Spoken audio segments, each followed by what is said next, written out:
वाहिगुरु जी का खालसा वाहिगुरु जी की फतेह।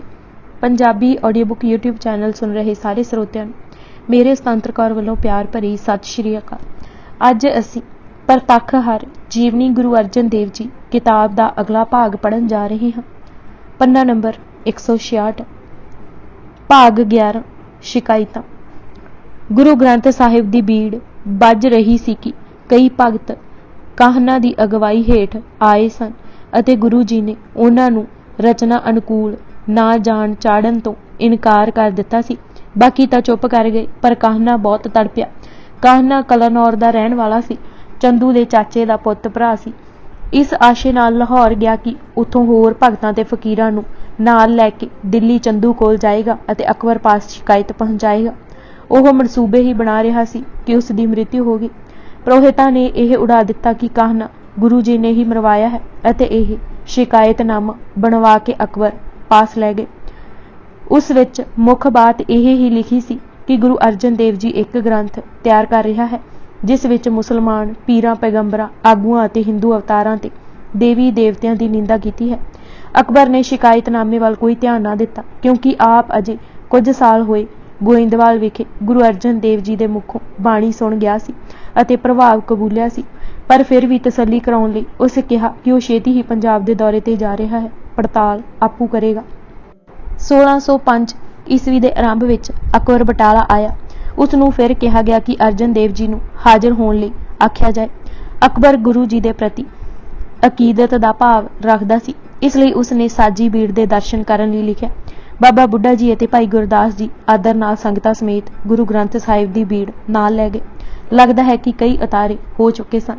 ਅਕਬਰ ਨੇ ਜਦ ਭਰੇ ਦਰਬਾਰ ਵਿੱਚ ਗੁਰੂ ਗ੍ਰੰਥ ਸਾਹਿਬ ਤੋਂ ਸ਼ਬਦ ਸੁਣਾਉਣ ਲਈ ਕਿਹਾ ਤਾਂ ਵਾਕ ਤਲਿੰਗ ਰਾਗ ਦਾ ਆਇਆ ਜੋ ਗੁਰੂ ਅਰਜਨ ਦੇਵ ਜੀ ਦੀ ਆਪਣੀ ਰਚਨਾ ਸੀ। ਸ਼ਬਦ ਸੀ: ਖਾਕ ਨੂਰ ਕਰੰਦ ਆਲਮ ਦੁਨਿਆਏ, ਅਸਮਾਨ ਜਿਮੀ ਦਰਖਤ ਆਬ ਪਦਾਇਸ਼ ਖੁਦਾਏ, ਬੰਦੇ ਚਸਮ ਦੀਦ ਫਨਾਏ, ਦੁਨੀਆ ਮੁਰਦਾਰ ਖੁਰਦਨੀ ਗਾਫਲ ਹਵਾਏ। ਰਹਾਓ। ਬਾਦਸ਼ਾਹ ਨੇ ਸੁਣਦੇ ਸਾਰ ਹੀ ਕਿਹਾ ਕਿ ਇਹ ਤਾਂ ਰੂਹ ਨੂੰ ਠੰਡ ਪਾਉਣ ਵਾਲੀ ਬਾਣੀ ਹੈ।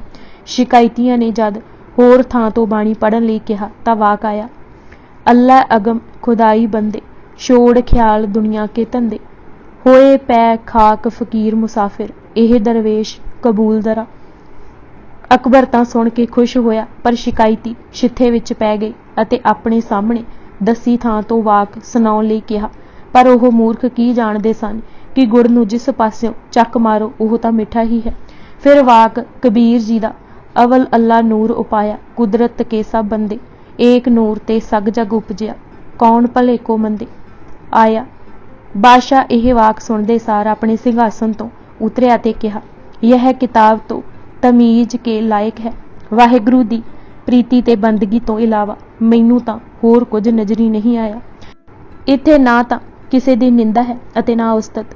ਗੁਰੂ ਗ੍ਰੰਥ ਸਾਹਿਬ ਅੱਗੇ 500 ਅਸ਼ਰਫੀਆਂ ਰੱਖ ਮੱਥਾ ਟੇਕਿਆ ਅਤੇ ਭਾਈ ਗੁਰਦਾਸ ਜੀ ਅਤੇ ਬਾਬਾ ਬੁੱਢਾ ਜੀ ਨੂੰ ਦੁਸ਼ਾਲੇ ਭੇਟ ਕੀਤੇ। ਮਕਾਲਫ ਨੇ ਲਿਖਿਆ ਹੈ ਕਿ ਭਾਈ ਗੁਰਦਾਸ ਜੀ ਨੂੰ ਵੀ ਇਹ ਹੀ ਕਿਹਾ ਕਿ ਗੁਰੂ ਅਰਜਨ ਦੇਵ ਜੀ ਨੂੰ ਮੇਰਾ ਸਤਿਕਾਰ ਦੇਣਾ ਤੇ ਕਹਿਣਾ ਕਿ ਲਾਹੌਰ ਤੋਂ ਮੁੜਦੇ ਸ਼੍ਰੀ ਅੰਮ੍ਰਿਤਸਰ ਆਵੇਗਾ। ਫਿਰ ਉਹ ਆਪੂ ਅੰਮ੍ਰਿਤਸਰ ਆਇਆ ਵੀ। ਇਸ ਤੋਂ ਛੇਤੀ ਪਿੱਛੋਂ ਆਗਰੇ ਪੁੱਜ ਕੇ ਅਕਬਰ ਢਿੱਲਾ ਹੋ ਗਿਆ ਅਤੇ 17 ਅਕਤੂਬਰ 1604 ਨੂੰ ਸੰਸਾਰ ਤੋਂ ਚੜ੍ਹਾਈ ਕਰ ਗਿਆ। ਮਰਦੇ ਸਮੇਂ ਜਿੱਥੇ ਉਸਨੇ ਆਪਣਾ ਤਾਜ ਜਹਾਂਗੀਰ ਦੇ ਸਿਰ ਤੇ ਰੱਖਿਆ, ਉੱਥੇ ਇਹ ਵੀ ਹੁਕਮ ਦਿੱਤੇ ਕਿ ਉਸ ਨੂੰ ਕਬਰ ਵਿੱਚ ਪਾਉਣ ਵੇਲੇ ਸੰਭਾਲ ਰੱਖੀ ਜਾਏ ਕਿ ਉਸ ਦਾ ਸਿਰ ਸੂਰਜ ਵੱਲ ਹੋਵੇ ਤੇ ਪੈਰ ਪੱਛਮ ਵੱਲ। ਸਿਕੰਦਰੀਆ ਹੁਣ ਵੀ ਉਸ ਨੂੰ ਇਸੇ ਦਿਸ਼ਾ ਵਿੱਚ ਪਿਆ ਦੇਖਿਆ ਜਾ ਸਕਦਾ ਹੈ। ਸਿਰਫ ਇਸ ਹੁਕਮ ਤੋਂ ਹੀ ਅੰਦਾਜ਼ਾ ਲਗਾਉਣਾ ਕਾਫੀ ਹੈ ਕਿ ਅਕਬਰ ਕਿਤਨਾ ਖੁੱਲ੍ਹ ਖਿਆਲੀਆ ਹੋ ਗਿਆ ਸੀ ਅਤੇ ਇਸਲਾਮੀ ਰਵਾਇਤਾਂ ਨੂੰ ਨਹੀਂ ਸੀ ਮੰਨਦਾ। ਮੁਸਲਮਾਨ ਮੁਰਦਾ ਦਬਾਉਣ ਵੇਲੇ ਸਿਰ ਪੱਛਮ ਵੱਲ ਅਤੇ ਪੈਰ ਚੜ੍ਹਦੇ ਵੱਲ ਨੂੰ ਰੱਖਦੇ ਹਨ। ਜਹਾਂਗੀਰ ਨੇ ਤਖਤ ਬੈਠਦੇ ਸਾਰ ਇਸਲਾਮੀ ਰਵਾਇਤਾਂ ਜਾਰੀ ਕਰਨ ਦੇ ਹੁਕਮ ਦੇ ਦਿੱਤੇ। ਗੁਰੂ ਹਰਗੋਬਿੰਦ ਜੀ ਦਾ ਡੀਲ ਡੌਲ ਇਤਨਾ ਨਿਕਲ ਆਇਆ ਸੀ ਕਿ ਰਿਸ਼ਤੇ ਦੀਆਂ ਪੁੱਛਾਂ ਹੋਣ ਲੱਗ ਪਈਆਂ ਸਨ। ਸੰਨ 1604 ਦੇ ਅਖੀਰ ਚੰਦੂ, ਜਿਸ ਨੂੰ ਦਿੱਲੀ ਦਾ ਦੀਵਾਨ ਕਰਕੇ ਲਿਖਿਆ ਹੈ, ਦਾ ਭੇਜਿਆ ਪ੍ਰੋਹਿਤ ਗੁਰੂ ਹਰਗੋਬਿੰਦ ਜੀ ਨਾਲ ਰਿਸ਼ਤਾ ਪੱਕਾ ਕਰ ਗਿਆ। ਦਿੱਲੀ ਵਿਖੇ ਸ਼ਗਨ ਭੇਜਣ ਵੇਲੇ ਚੰਦੂ ਨੇ ਕੁਝ ਉੱਘੇ ਸਿੱਖ ਵੀ ਬੁਲਾਏ ਅਤੇ ਉੱਥੇ ਹੰਕਾਰ ਭਰੇ ਸ਼ਬਦ ਬੋਲੇ। ਇੱਥੋਂ ਤੱਕ ਹੰਕਾਰੀਆ ਕਹਿ ਗਿਆ: ਪ੍ਰੋਹਿਤ ਜੀ, ਚੰਗਾ ਨਹੀਂ ਜੇ ਕੀਤਾ, ਮੇਰੀ ਲੜਕੀ ਚੁਬਾਰੇ ਦੀ ਇੱਟ ਨਿਆਈ ਸੀ। ਤੁਸੀਂ ਮੋਰੀ ਵਾਲੀ कुल विच लगा आई हूँ। कन्या ईट चुबारो कीमा, मोरी समकुल मह दी सोई। अच्छा जो कीता हुण प्रवान है। सिखां दे हिरदे गुरु निंदिया सुन के छलनी हो गए अते ओह शगन दी रस्म पूरी होण तो पहिलां ही उठ आए अते एक चिट्ठी गुरु अर्जन देव जी वल लिख भेजी। आप चुबारा बन्नियो पापी, गुर का घर इन मोरी थापी। निंदी याबिद उन गुरगादी, किए ना चाहिए इनके शादी। बिन शरदा ते मूर्ख बोलदा रहा है। एक सियाणे सिख नूं ਅੰਮ੍ਰਿਤਸਰ भेज दिता कि शगन पुजन तो पहला ही पुज जावे। जद अगले दिन शगन पुजा तो गुरु जी ने लैन तो इनकार कर दिता। चिट्ठी पुजदे सार महाराज ने उगे ਸਿੰਘਾਂ ਨੂੰ बुलवाया ते चिट्ठी पढ़ के सुनाई। भाई बुढ़ा जी, भाई सालो, भाई गुरदास जी ਅਤੇ ਹੋਰਨਾਂ ने कहा कि यह रिश्ता प्रवान नहीं करना चाहिए। पंथ प्रकाश के शब्दों विच बाबे बूढ़े अर गुरदास इत्यादिक सिख थे जो पास। चिट्ठी सबको गुरु सुनाई, सबने केहो ना लेह सगाई। सूर्य प्रकाश के शब्दों विच सारिਆਂ ने यह कहा, इस साकत दी लड़की नहीं लैनी जिस नूं गुरु प्रति शरदा ही नहीं है। साकत सुता ना लेहेंगे, नह शरदा गुरभौण। महाराज ने कहा, जो संगत हुक्म कर रही है मैनू प्रवान है। सानू तां कोई निरहंकारी दी कन्या चाहिदी है। हमें मिले को निरहंकारा। बचन अजे मुख विच ही सन कि डल्ले वासी प्रसिद्ध सिख भाई पारो दी संतान विचों भाई नारायण दास जी उठे कि उन्हां दी बच्ची दमोदरी दा रिश्ता प्रवान किया जाए। उसे वेले ही सगाई होगी। सूर्य प्रकाश का कहना है कि उस समय दो इकट्ठे उठे सन। दूजे भाई हरिचंद जी सन जिन्हां दी पुत्री दी उम्र अजे 2 कुछ सालां दी सी। महाराज ने दोवें रिश्ते प्रवान कर लए सन। बचन होया सी, ए पी लै लेह आसा सीखण की पूरे है। बरात डल्ला गई अते बड़े चाह ते रीझां नाल गुरु हरगोबिंद जी का आनंद कारज हो गया। दूजी का सिर्फ शगन प्रवान किया ते शादी बहुत पिछे जाके हुई। चंदू ने बहुत कोशिश की कि रिश्ता हो जाए, पर महाराज ने कहला भेजा कि हुण असंभव है। चंदू ने हंकार फिर भी ना छड्डिया, सगों अपने नज़दीकियां नूं कहण लगा, देखो भाई असी शाही खतरी धरमायण कहाई, जान फकीर असा शरीक नूं भेजी कुड़माई। उन्हां जो मोड़ी उन्हां अपने आप नूं की जाता, असी उचांदीए ओह सिरन निवांदीए। एडा दिमाग उन्हां कीता होए पवांदीए। मुहम्मद लतीफ का कहना है कि चंदू ने 1 लाख रुपया गुरु जी नूं भेजा कि रिश्ता मान लैण, पर गुरु जी ने कहला भेजा कि उन्हां दे कहे लफ्ज पत्थर ते लीक हन जो मिटाए नहीं जा सकते। जे सारा जगत भी दाज विच भेजे तां भी यह रिश्ता कबूल नहीं। चंदू ने पहला अकबर पास शिकायतां कीतियां। अकबर गुरु जी नूं जाणदा सी। उसने जहांगीर पास भी चुगली खाधी। खुश वक्त राय का कहना है कि रिश्ता मोड़न कारण चंदू का मन मैला हो गया। उस जहांगीर पास चुगली खाधी कि सारी दुनिया का माल धन गुरु के घर है अते देश के अक्सर राजे जिमीदार गुरु जी नाल मेल जोड़ रखते हैं। भाई केसर ने हवाला दिता है, नित नित दी चुगली आए एक दिन फुरी। चंदू का सिवाए चुक देन तो होर कोई हिस्सा शहादत विच नहीं लगता। चंदू दिल्ली का रहन वाला सी अते वध तो वध लाहौर आके शिकायतियां नाल रल सकदा सी। इत्थे ही लिखना ठीक होवेगा कि जद गुरु हरगोबिंद जी की शख्सियत का प्रभाव जहांगीर ते पिया अते कुड़तना घटिया तां जहांगीर ने सारा दोष होरनां ते पाउणा चाहिए, पर गुरु हरगोबिंद जी ने उसे समय ही कह दिता कि गुरु पिता की शहादत का जिम्मेवार कौन है। इसका लेखा खुदा की दरगाह विच ही होवेगा। यह लेखा दरगाह खुदाए तब लै है जब करे न्याय। पकड़े हुए चंदू नूं आप जी ने आज़ाद भी करवा दिता। सो चंदू का इस तो वध शहादत विच हिस्सा दसना वाधू गल है। बाबा प्रिथी चंद जी वड्डे पुत्तर होने के नाते गुरगद्दी ते अपना हक समझते सन। वह भुल गए बाबे घर चाल निराली है। गुरपिता गुरु रामदास जी कई बारी सीधे ते इशारियां नाल उस नूं समझाउंदे अते फिर बाणी राही भी कह चुके सन, कदे किसे ने दात बखीली चुगली राही नहीं पाई। गुरु अर्जन देव जी नूं गुरगद्दी मिलन ते बाबा प्रिथी चंद जी बहुत तड़पे, झगड़े अते बखेड़े पाए, पर आखिर मन नूं समझा के चुप कर गए। गुरु अर्जन देव जी घर कोई संतान नहीं, सो गुरगद्दी जे उन्हां नूं नहीं मिली तां उसदे बेटे मेहरबान जी नूं मिल जाएगी। गुरु हरगोबिंद जी दे प्रकाश पिछों प्रिथी चंद जी बहुत छिथे पै गए, साजिशां करन लगे। सरकारी रसूख वरत्या, हमले करवाए पर किसी विच भी कामयाब ना हुए। फिर अकबर दे दरबार शिकायतां कीतियां, पर सगों उल्ट अकबर गुरु जी अगे अकीदत दिखा के मुड़िया। बाबा प्रिथी चंद जी ने अपने डेरे हेहरी बना लिया सी अते इस उधेड़ बुण विच ओह 1606 ਦੇ आरंभ ਨੂੰ कुछ दिन बीमार रह के चढ़ाई कर गए। गुरु अर्जन जी संस्कार वेले मौजूद सन। जहांगीर तख्त ते बैठ चुका सी। जहांगीर तक भी रसाई कीती लगदी है, पर शहादत विच उन्हां दा सिद्धा कोई दखल जां हिस्सा नहीं सी। सोढी हर राय जी ने गुरु अर्जन जी पिछों प्रिथी चंद नूं तकरीबन 12 साल जीवित रखिया है अते इत्थों तक लिखिया है कि गुरु जी आपू वड्डे भरा नूं गद्दी दे गए सन। उस दे इस लिखण तो प्रगट है कि हर ही आपू 7वां गुरु बनना चाहुंदा सी अते प्रिथी चंद नूं 6वां दर्शाउंदा सी। गुरु अर्जन जी दी शहादत तक ओह जिक्र नहीं करदा, सिर्फ यही लिखदा है, तब गुरु अर्जन जी सचखंड करों सुधारे सम्मत 1663 जेठ सुदी 4 पीछे गुरु साहिब जी भगत कमावने लागा। यह सब निर्मूल है। प्रिथी चंद गुरु अर्जन दे हुंदियां ही चढ़ाई कर गए सन।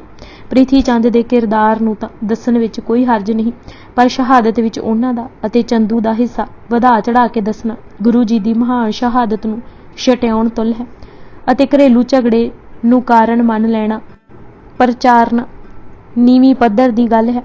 इस शहादत दा मूल ते इक्को एक कारण जहांगीर, उस दी नीति, नक्शाबंदियां दी चुक अते जहांगीर दा अपने आप नूं इस्लाम दा राखा प्रसिद्ध करना सी। भाग 12 शहादत। भाई केसर सिंह शिबर ने लिखिया है कि गुरु अर्जन देव जी ने बहुत पहला यह फरमा दिता सी कि साडा लगेगा सीस, यह निश्चा आया, असां होआं तुरकां विच जाना, उन्हां करनी है हुज्जत, शरीर है छुटना, सांसा नहीं होए, रजाई खवंद दी है, इस तरह होए। गल बिल्कुल ठीक है। यह शहादत अवश्य होनी सी। जो टक्कर बाबे ते बाबर दी सन 1521 ਨੂੰ ਅਹਿਮਦਾਬਾਦ ਤੋਂ ਸ਼ੁਰੂ ਹੋਈ ਸੀ, ਇਹ ਉਸ ਦਾ ਇੱਕ ਸਿੱਟਾ ਸੀ। ਇਹ ਟੱਕਰ ਜਾਰੀ ਰਹੀ। ਇਹ ਠੀਕ ਰਹੇਗਾ ਕਿ ਉਸ ਦਾ ਥੋੜਾ ਜਿਹਾ ਵਰਣਨ ਇਤਿਹਾਸਕ ਦ੍ਰਿਸ਼ਟੀ ਤੋਂ ਕਰ ਲਿਆ ਜਾਏ। ਬਾਬਰ ਹਿੰਦੁਸਤਾਨ ਤੇ ਧਾਇਆ, ਇਧਰੋਂ ਗੁਰੂ ਨਾਨਕ ਪਠਾਇਆ। ਬਾਬੇ ਤੇ ਬਾਬਰ ਦੀ ਟੱਕਰ ਅਹਿਮਦਾਬਾਦ ਤੋਂ ਆਰੰਭ ਹੋ ਗਈ। ਇਹ ਹੀ ਪਿੱਛੋਂ ਬਾਬੇ ਤੇ ਬਾਬਰ ਕੇ ਦੀ ਹੋ ਗਈ। ਬਾਬਰ ਅਹਿਮਦਾਬਾਦ ਉਜਾੜਿਆ, ਬਾਬੇ ਈਮਾਨ ਦ੍ਰਿੜ ਕਰਾਏ। बाबर दिल्ली कब्जा जमाया, बाबे ने दिलों ते राज कमाया। बाबर ने जद 1528 ईस्वी विच राणा सांगा दी हार पिछों दिल्ली जशन कीता तां उस नक्शबंदियां दी आगू उबैद उल्ला दे 5वें पुत्र खवाजा खवाजगान दे पुत्र खवाजा अब्दुल शहीद अते एक होर पोतरे खवाजा कला नूं दरबार विखे अपने सज्जे पासे बिठा के आदर दिता। उबैद उल्ला कहा करदा सी, जे पीरी ही करनी हुंदी तां किसे नूं मुरीद लभना भी मुश्किल हो जाना सी। पर साडे जिम्मे होर कारज लगा होया है, मुसलमानां दी दुष्टां तो रखिया करिए। यह कारज बादशाहां दी सहायता नाल ही सिरे चढ़ सकदा है। हुकूमत हथियाए हुक्मरानां नाल मेल जोल तो उन्हां नूं प्रभाव हेठ लिया के मुसलमानां दी बढ़ोतरी लई वरतना, यही ही साडा मुख काम है। इधर करतारपुर दरबार लगा के गुरु नानक देव जी ने भाई लैणा जी दियां परिक्रमा कर अंगे खुद गुरु अंगद बनाया।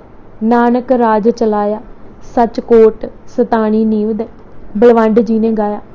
यह प्रगट पिया करदा सी कि टक्करां सख्त अते लमेरियां होणगीआं। यह टक्कर वक्ती नहीं, पुश्ती हो गई। बाबा बाबर नाल पोतरा पोतरे नाल अते पड़पोतरा पड़पोतरे नाल टकराया। बाबर ने बाबे नूं बंदी पाया। हुमायूं ने गुरु अंगद नूं आके धमकाया।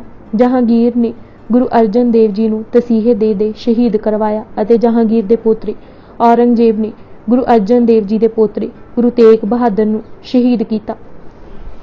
मकालफ ने दिल्ली लहर दा मुख आशा अपनियां पुस्तकां दे मुख पन्ने ते बंद खलास लिखिया है। गुरु पातशाह पैरां विच सदियां तो पए होए हर प्रकार दे संगल, भावें ओह सियासी सन जां धार्मिक, वहमां दे सन जां वैदां दे, तोड़न आए सन। गुरु नानक देव जी ने लोधियां दी बुजदिली दे करड़े शब्दां विच निखेधी कीती ते बाबर हमलावर नूं जाबर तक आख्या। ਇਹ ਵੀ ਗੁਰੂ ਨਾਨਕ ਹੀ ਸਨ ਜਿਨ੍ਹਾਂ ਪਰਾਈ ਬੋਲੀ ਦੀ ਵਰਤੋਂ ਨੂੰ ਕੋਸਿਆ ਅਤੇ ਮਾਤ ਭਾਸ਼ਾ ਲਈ ਪਿਆਰ ਦਾ ਪ੍ਰਚਾਰ ਕੀਤਾ। ਕੋਈ ਵੀ ਹਕੂਮਤ ਅਜਿਹਾ ਪ੍ਰਚਾਰ ਸਹਾਰ ਨਹੀਂ ਸਕਦੀ। ਬਾਬਰ ਨੇ ਗੁਰੂ ਨਾਨਕ ਨੂੰ ਬੰਦੀ ਪਾਇਆ, ਪਰ ਅਜੇ ਉਹ ਆਪ ਸੰਕਟ ਵਿੱਚ ਸੀ। ਇਸ ਲਈ ਗੁਰੂ ਨੂੰ ਉਸ ਨਾ ਸਿਰਫ ਆਦਰ ਨਾਲ ਰਿਹਾ ਕੀਤਾ, ਸਗੋਂ ਉਪਦੇਸ਼ ਵੀ ਮੰਗਿਆ। ਬਾਬਰ ਦਾ ਧਿਆਨ ਦਿੱਲੀ ਦੇ ਕਬਜ਼ੇ ਤੇ ਸੀ।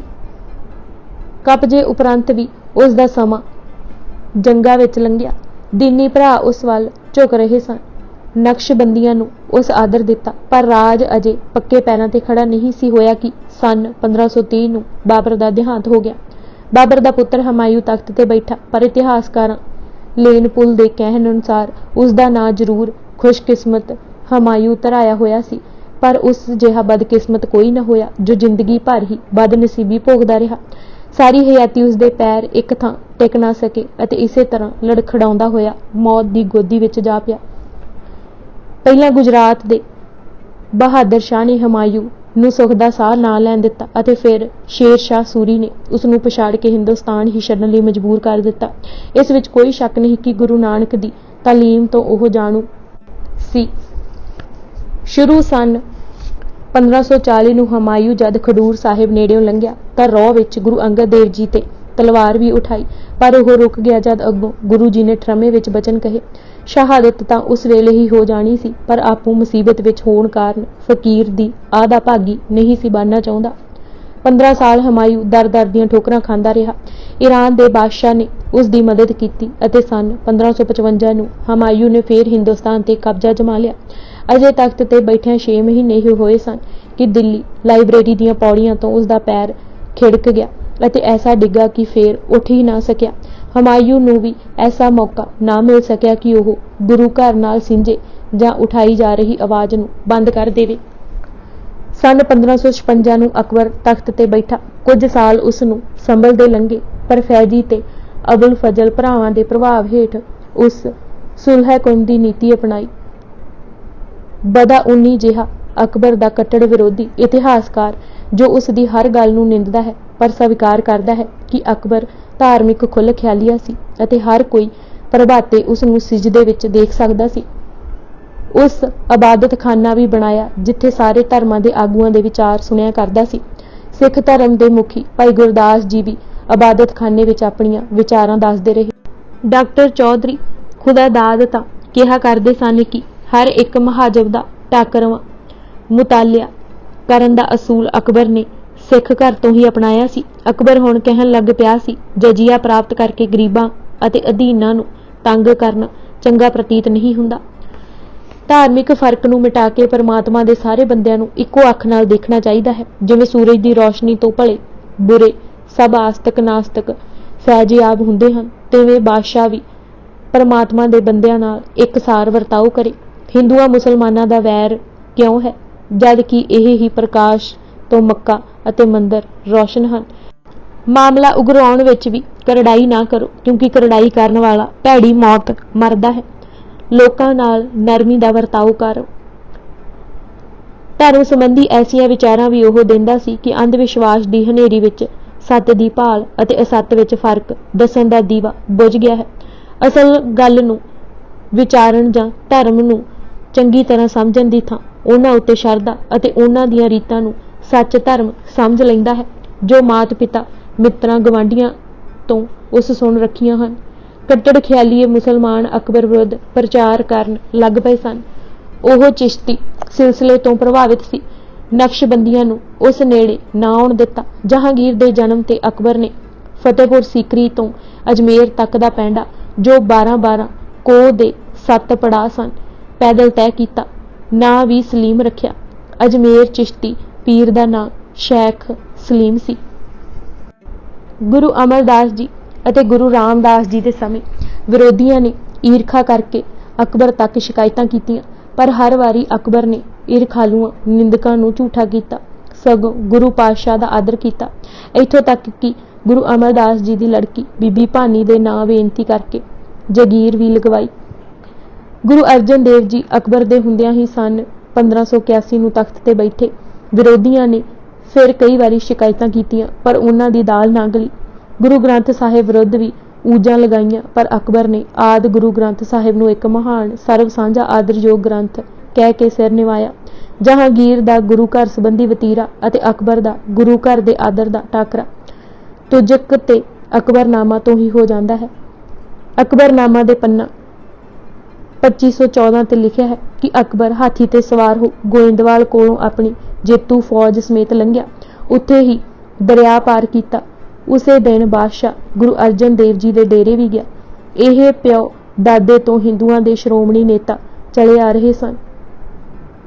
ਸੁਜਾਨ ਰਾਏ ਭੰਡਾਰੀ ਨੇ ਹੋਰ ਵਿਸਥਾਰ ਨਾਲ ਦਿੱਤਾ ਹੈ ਕਿ ਅਕਬਰ ਗੁਰੂ ਅਰਜਨ ਦੇਵ ਜੀ ਨੂੰ ਮਿਲੇ ਅਤੇ ਬਾਬਾ ਨਾਨਕ ਦੇ ਬ੍ਰਹਮ ਗਿਆਨ ਸੰਬੰਧੀ ਉਚਾਰਨ ਕੀਤੇ ਸ਼ਬਦ ਉਹਨਾਂ ਦੇ ਮੂੰਹੋਂ ਸੁਣ ਕੇ ਬਹੁਤ ਪ੍ਰਸੰਨ ਹੋਇਆ। ਉਧਰ ਤੁਜਕ ਵਿੱਚ ਜਹਾਂਗੀਰ ਆਪੂ ਲਿਖਦਾ ਹੈ ਕਿ ਚੁਨਾਕੀ ਬਹੁਤ ਸਾਰੇ ਭੋਲੇ ਹਿੰਦੂਆਂ ਬਲਕਿ ਮੂਰਖ ਤੇ ਕਮੀਨੇ ਮੁਸਲਮਾਨਾਂ ਨੂੰ ਵੀ ਉਸ ਨੇ ਆਪਣੀ ਰਹੁ ਰੀਤੀ ਦੇ ਅਨੁਸਾਰੀ ਬਣਾ ਕੇ ਪੀਰੀ ਤੇ ਵਲੀ ਪੁਣੇ ਦੀ ਉੱਚੀ ਡੌਂਡੀ ਪਿਟਵਾਈ ਹੋਈ ਸੀ। ਸਾਰੇ ਉਸ ਨੂੰ ਗੁਰੂ ਕਹਿੰਦੇ। ਲਾਂਭੇ ਸ਼ਾਂਭੇ ਤੋਂ ਗੁਆਰ ਤੇ ਗੁਆਰਾਂ ਦੇ ਪੁਜਾਰੀ ਲੋਕ ਉਸ ਪਾਸ ਆਉਂਦੇ ਅਤੇ ਪੂਰੀ ਸ਼ਰਧਾ ਉਸ ਤੇ ਪ੍ਰਗਟ ਕਰਦੇ। 3-4 ਪੀੜ੍ਹੀਆਂ ਤੋਂ ਇਹ ਦੁਕਾਨ ਜਾਰੀ ਸੀ। ਚਿਰਾਂ ਤੋਂ ਮੇਰਾ ਚਿੱਤ ਸੀ ਕਿ ਕੂੜ ਦੀ ਹੱਟੀ ਨੂੰ ਬੰਦ ਕਰ ਦੇਵਾਂ ਜਾਂ ਉਹਨਾਂ ਨੂੰ ਮੁਹੰਮਦ ਉਮਤ ਵਿੱਚ ਲੈ ਆਵਾਂ। ਤਰਨਤਾਰਨ ਵਿਖੇ ਅਕਵਾਮ ਮੁਖਤਲਿਫ ਦੇ ਲੋਕਾਂ ਨੂੰ ਵੱਡੀ ਤਾਦਾਦ ਵਿੱਚ ਸਿਜਦੇ ਕਰਦੇ ਜਹਾਂਗੀਰ ਦੇਖ ਚੁੱਕਾ ਸੀ। ਇਹ ਵੀ ਜਹਾਂਗੀਰ ਨੂੰ ਚਾਹੁੰਦਾ ਸੀ। ਫਿਰ ਅਕਬਰ ਨੇ ਮਰਨ ਵੇਲੇ ਇਹ ਵਸੀਅਤ ਵੀ ਕੀਤੀ ਸੀ ਕਿ ਉਸ ਦੀ ਮ੍ਰਿਤਕ ਦੇਹ ਨੂੰ ਕਬਰ ਵਿੱਚ ਪਾਉਣ ਵੇਲੇ ਇਹ ਸੰਭਾਲ ਰੱਖੀ ਜਾਏ ਕਿ ਉਸ ਦਾ ਮੂੰਹ ਸੂਰਜ ਵੱਲ ਹੋਵੇ ਤੇ ਪੈਰ ਪੱਛਮ ਵੱਲ, ਅਤੇ ਜਦ ਸਿਕੰਦਰੀਆਂ ਦਬਾਇਆ ਗਿਆ ਤਾਂ ਅਜਿਹਾ ਕੀਤਾ ਗਿਆ। ਅੱਜ ਵੀ ਉਹ ਇਸੇ ਦਿਸ਼ਾ ਵਿੱਚ ਲੇਟਿਆ ਦੇਖਿਆ ਜਾ ਸਕਦਾ ਹੈ। ਸੋ ਅਕਬਰ ਦਾ ਸਮਾਂ ਆਦਰ ਆਸ਼ਤੀ ਦਾ ਸਮਾਂ ਸੀ। ਅਕਬਰ ਦੀ ਮ੍ਰਿਤਿੂ 17 ਅਕਤੂਬਰ 1605 ਨੂੰ ਆਗਰੇ ਵਿਖੇ ਹੋਈ। 7 ਦਿਨਾਂ ਦਾ ਰਾਜ ਸੋਗ ਮਨਾਇਆ ਗਿਆ ਅਤੇ 24 ਅਕਤੂਬਰ ਨੂੰ ਜਹਾਂਗੀਰ ਤਖਤ ਤੇ ਬੈਠਾ। ਇਤਿਹਾਸ ਵਿੱਚ ਹੈਰਾਨੀ ਨਾਲ ਪੜ੍ਹਿਆ ਜਾਂਦਾ ਹੈ ਕਿ ਪੂਰੇ 7 ਮਹੀਨਿਆਂ ਬਾਅਦ ਉਹ 15 ਮਈ 1606 ਨੂੰ ਗੁਰੂ ਅਰਜਨ ਦੇਵ ਜੀ ਦੇ ਘਰ ਘਾਟ ਮਾਲ ਅਸਬਾਬ ਤੇ ਬੱਚੇ ਜ਼ਬਤ ਤੇ ਗ੍ਰਿਫਤਾਰ ਕਰਨ ਦਾ ਹੁਕਮ ਦਿੰਦਾ ਹੈ। ਜਹਾਂਗੀਰ ਦੇ ਆਪਣੇ ਸ਼ਬਦਾਂ ਵਿੱਚ, ਮੈਂ ਹੁਕਮ ਦਿੱਤਾ ਕਿ ਉਸ ਗੁਰੂ ਅਰਜਨ ਨੂੰ ਹਾਜ਼ਰ ਕੀਤਾ ਜਾਏ ਅਤੇ ਉਸ ਦੇ ਘਰ ਘਾਟ ਬੱਚੇ ਮੁਰਤਜ਼ਾ ਖਾਨ ਦੇ ਹਵਾਲੇ ਕਰ ਦਿੱਤੇ ਜਾਣ। ਉਸ ਦਾ ਮਾਲ ਅਸਬਾਬ ਜ਼ਬਤ ਕਰਕੇ ਹੁਕਮ ਦਿੱਤਾ ਕਿ ਉਸ ਗੁਰੂ ਜੀ ਨੂੰ ਤਸੀਹੇ ਦੇ ਕੇ ਕਤਲ ਕੀਤਾ ਜਾਏ। ਇਹ ਸਭ ਕੁਝ ਇਤਨੀ ਛੇਤੀ ਹੋ ਗਿਆ ਕਿ ਨਾ ਕਿਸੇ ਸਮਕਾਲੀ ਨੂੰ ਨਾ ਪਿੱਛੋਂ ਆਏ ਮੁਹਾਸਿਨ ਫਾਨੀ ਨੂੰ ਇਸ ਸ਼ਹਾਦਤ ਦੇ ਅਸਲ ਮੂਲ ਕਾਰਨ ਦਾ ਪਤਾ ਲੱਗ ਸਕਿਆ। ਜਿਨ੍ਹਾਂ ਨੂੰ ਪਤਾ ਸੀ ਉਹਨਾਂ ਲਿਖਿਆ ਨਾ। ਭਾਈ ਗੁਰਦਾਸ ਜੀ ਤੱਕ ਨੇ ਕਾਰਨਾਂ ਨੂੰ ਨਾ ਪ੍ਰਗਟਾਇਆ। ਰਹੱਸਮਈ ਢੰਗ ਨਾਲ ਤਸੀਹਿਆਂ ਦਾ ਤਾਂ ਜ਼ਿਕਰ ਕੀਤਾ ਪਰ ਕਾਰਨ ਨਾ ਲਿਖੇ। ਜਹਾਂਗੀਰ ਆਪਣੇ ਆਪ ਨੂੰ ਦੀਨੀ ਭਰਾਵਾਂ ਵਿੱਚ ਇਸਲਾਮ ਦਾ ਰਾਖਾ ਕਰਕੇ ਪ੍ਰਸਿੱਧ ਹੋਣਾ ਚਾਹੁੰਦਾ ਸੀ। ਉਸ ਆਪਣੀ ਆਤਮ ਕਥਾ ਵਿੱਚ ਸਵਿਸਥਾਰ ਲਿਖ ਦਿੱਤਾ, ਪਰ ਉਸ ਵੇਲੇ ਸਮੇਂ ਦੀ ਗੋਦ ਪਿਆ ਰਿਹਾ। ਜਦ ਤੁਜਕ ਸਾਹਮਣੇ ਆਈ ਤਾਂ ਸਾਰਾ ਮਾਜਰਾ ਖੁੱਲ ਗਿਆ। ਸਾਖੀਕਾਰ ਪ੍ਰਿਥੀ ਚੰਦ ਅਤੇ ਚੰਦੂ ਤੇ ਹੀ ਇਲਜ਼ਾਮ ਧਰਦੇ ਰਹੇ।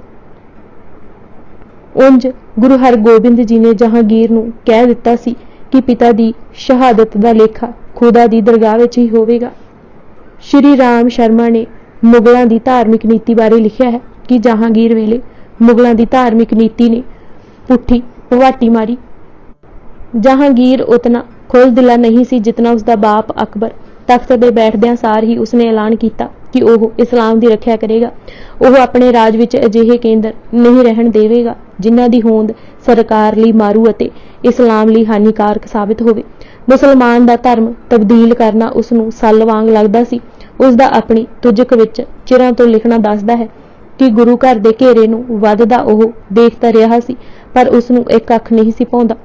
ਫਿਰ ਇਸ ਕਿਸਮ ਦਾ ਹਵਾਲਾ ਉਸ ਦੇ ਆਖਰੀ ਹੁਕਮ ਵਿੱਚੋਂ ਵੀ ਮਿਲਦਾ ਹੈ, ਜਿਸ ਵਿੱਚ ਉਸ ਲਿਖਿਆ ਹੈ, ਉਸ ਦੀਆਂ ਕਾਫਰਾਨਾ ਚਾਲਾਂ ਨੂੰ ਅੱਗੇ ਤੋਂ ਹੀ ਚੰਗੀ ਤਰ੍ਹਾਂ ਜਾਣਦਾ ਸੀ। ਡਾਕਟਰ ਵਿਲਫਰੈਡ ਕੈਟਵਾਲ ਸਮਿਥ, ਜੋ ਹਾਰਵਰਡ ਯੂਨੀਵਰਸਿਟੀ ਦੇ ਵਿਸ਼ਵ ਦੇ ਸਾਰੇ ਧਰਮਾਂ ਦਾ ਅਧਿਐਨ ਵਾਲੇ ਕੇਂਦਰ ਦੇ ਡਾਇਰੈਕਟਰ ਹਨ, ਦਾ ਕਹਿਣਾ ਹੈ ਕਿ ਸ਼ਰੀਅਤ ਦੀ ਦਾਰ ਉਲ ਹਰਬ ਧਾਰਾ ਅਧੀਨ ਬਾਦਸ਼ਾਹ ਇਹ ਜ਼ਿੰਮੇਵਾਰੀ ਸਮਝਦਾ ਹੈ ਕਿ ਜੋ ਮੁਸਲਮਾਨ ਵਰਗਲਾਏ ਜਾਂ ਦਬਾਏ ਜਾ ਰਹੇ ਹੋਣ ਉਹਨਾਂ ਦੀ ਮਦਦ ਤੇ ਪੁੱਜੇ। ਜਹਾਂਗੀਰ ਨੇ ਹਿੰਦੁਸਤਾਨ ਨੂੰ ਇੱਕ ਪ੍ਰਕਾਰ ਦਾ ਦਾਰ ਉਲ ਇਸਲਾਮ ਹੀ ਬਣਾਉਣ ਦਾ ਐਲਾਨ ਕਰ ਦਿੱਤਾ ਸੀ। ਜਹਾਂਗੀਰ ਦੀ ਲਿਖੀ ਤੁਜਕ ਤੋਂ ਇਹ ਗੱਲ ਵੀ ਪ੍ਰਗਟ ਹੁੰਦੀ ਹੈ ਕਿ ਉਹ ਐਸੇ ਫਕੀਰਾਂ ਕੋਲ ਜਾ ਕੇ ਖੁਸ਼ ਹੁੰਦਾ ਸੀ ਜੋ ਸੰਸਾਰ ਤੋਂ ਦੂਰ, ਨਸੇ ਹੋਏ ਅਤੇ ਸਮਾਜ ਨਾਲੋਂ ਅਮਲੀ ਤੌਰ ਤੇ ਕੱਟੇ ਹੋਏ ਸਨ। ਇਸ ਤੋਂ ਉਲਟ ਗੁਰੂ ਅਰਜਨ ਜੀ ਦਾ ਸ਼ਾਹੀ ਠਾਠ ਕਿਵੇਂ ਭਾ ਸਕਦਾ ਸੀ? ਉਹ ਲਿਖਦਾ ਹੈ, ਇੱਕ ਫਕੀਰ ਕਈ ਸਾਲਾਂ ਤੋਂ ਉਜੈਨ ਦੇ ਜੰਗਲਾਂ ਵਿੱਚ ਰਹਿ ਰਿਹਾ ਸੀ। ਉਸ ਨੂੰ ਦੇਖਣ ਦੀ ਮੇਰੀ ਤੀਬਰ ਇੱਛਾ ਹੋਈ। ਉਸ ਨੂੰ ਮੈਂ ਆਗਰੇ ਬੁਲਾਉਣ ਦਾ ਵੀ ਸੋਚਿਆ, ਪਰ ਡਰ ਗਿਆ ਕਿ ਮਤੇ ਉਹ ਗੁੱਸੇ ਹੋ ਜਾਏ। ਸੋ ਮੈਂ ਆਪੂ ਉਜੈਨ ਗਿਆ। ਉਸ ਨੂੰ ਮੈਂ ਮਿਲਣ ਲਈ ਪੈਦਲ ਟੁਰ ਪਿਆ। ਉਸ ਦਾ ਡੇਰਾ ਇੱਕ ਉੱਚੇ ਟਿੱਬੇ ਤੇ ਗੁਫਾ ਵਿੱਚ ਸੀ। ਗੁਫਾ ਦਾ ਰਾਹ ਇਤਨਾ ਭੀੜਾ ਸੀ ਕਿ ਲਿੱਸਾ ਪਤਲਾ ਪੁਰਸ਼ ਮੁਸ਼ਕਿਲ ਨਾਲ ਅੰਦਰ ਜਾ ਸਕਦਾ ਸੀ। ਉਹ ਸਦਾ ਉਸੇ ਗੁਫਾ ਵਿੱਚ ਰਹਿੰਦਾ ਸੀ। ਬਿਸਤਰਾ ਜਾਂ ਚਟਾਈ ਉਸ ਪਾਸ ਕੁਝ ਵੀ ਨਹੀਂ ਸੀ। 7 ਘਰਾਂ ਤੋਂ ਜੋ ਉਸ ਦੇ ਮਰੀਦ ਸਨ, 3 ਘਰਾਂ ਵਿੱਚ 5-5 ਰੋਟੀਆਂ ਦੀਆਂ ਗਰਾਹੀਆਂ ਮੰਗ ਕੇ ਉਸ ਦੀ ਤਲੀ ਤੇ ਰੱਖਦੇ ਅਤੇ ਬਿਨਾਂ ਚਬਾਏ ਉਹ ਅੰਦਰ ਲੰਘਾ ਜਾਂਦਾ ਸੀ, ਤਾਂ ਜੋ ਉਸ ਨੂੰ ਖਾਣ ਦੇ ਸਵਾਦ ਦਾ ਵੀ ਪਤਾ ਨਾ ਲੱਗੇ। ਮੇਰੀ ਉਸ ਦੀ ਮੁਲਾਕਾਤ 6 ਘੜੀ ਤੱਕ ਹੋਈ। ਉਹ ਮੇਰੇ ਨਾਲ ਗੂੜੀਆਂ ਤੇ ਰਮਜ ਭਰੀਆਂ ਗੱਲਾਂ ਕਰਦਾ ਰਿਹਾ। ਉਸ ਦੇ ਬਚਨਾਂ ਦਾ ਮੇਰੇ ਤੇ ਸੋਹਣਾ ਪ੍ਰਭਾਵ ਪਿਆ।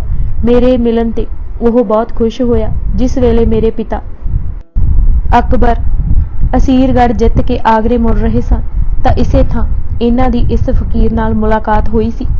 ਇਹ ਸਭ ਲਿਖਣ ਦਾ ਭਾਵ ਹੈ ਕਿ ਉਹ ਫਕੀਰਾਂ ਪਾਸ ਪੈਂਡੇ ਦੀਆਂ ਮੁਸ਼ਕਲਾਂ ਝਾਗ ਕੇ ਵੀ ਜਾਂਦਾ ਸੀ। ਉਹ ਗੁਰੂ ਅਰਜਨ ਜੀ ਦੀ ਫਕੀਰੀ ਅਤੇ ਅਜ਼ਮਤ ਦਾ ਕਾਇਲ ਸੀ, ਪਰ ਦੇਖਣਾ ਉਸ ਨੂੰ ਮੁਹੰਮਦ ਉਮਤ ਵਿੱਚ ਚਾਹੁੰਦਾ ਸੀ। ਤੁਜਕ ਇਹ ਜਹਾਂਗੀਰੀ ਨੂੰ ਰਤਾ-ਕੂ ਗੌਰ ਨਾਲ ਪੜ੍ਹਿਆ ਤਾਂ ਕਈ ਹੋਰ ਸੱਚਾਈਆਂ ਉਗੜ ਕੇ ਸਾਹਮਣੇ ਆਉਂਦੀਆਂ ਹਨ।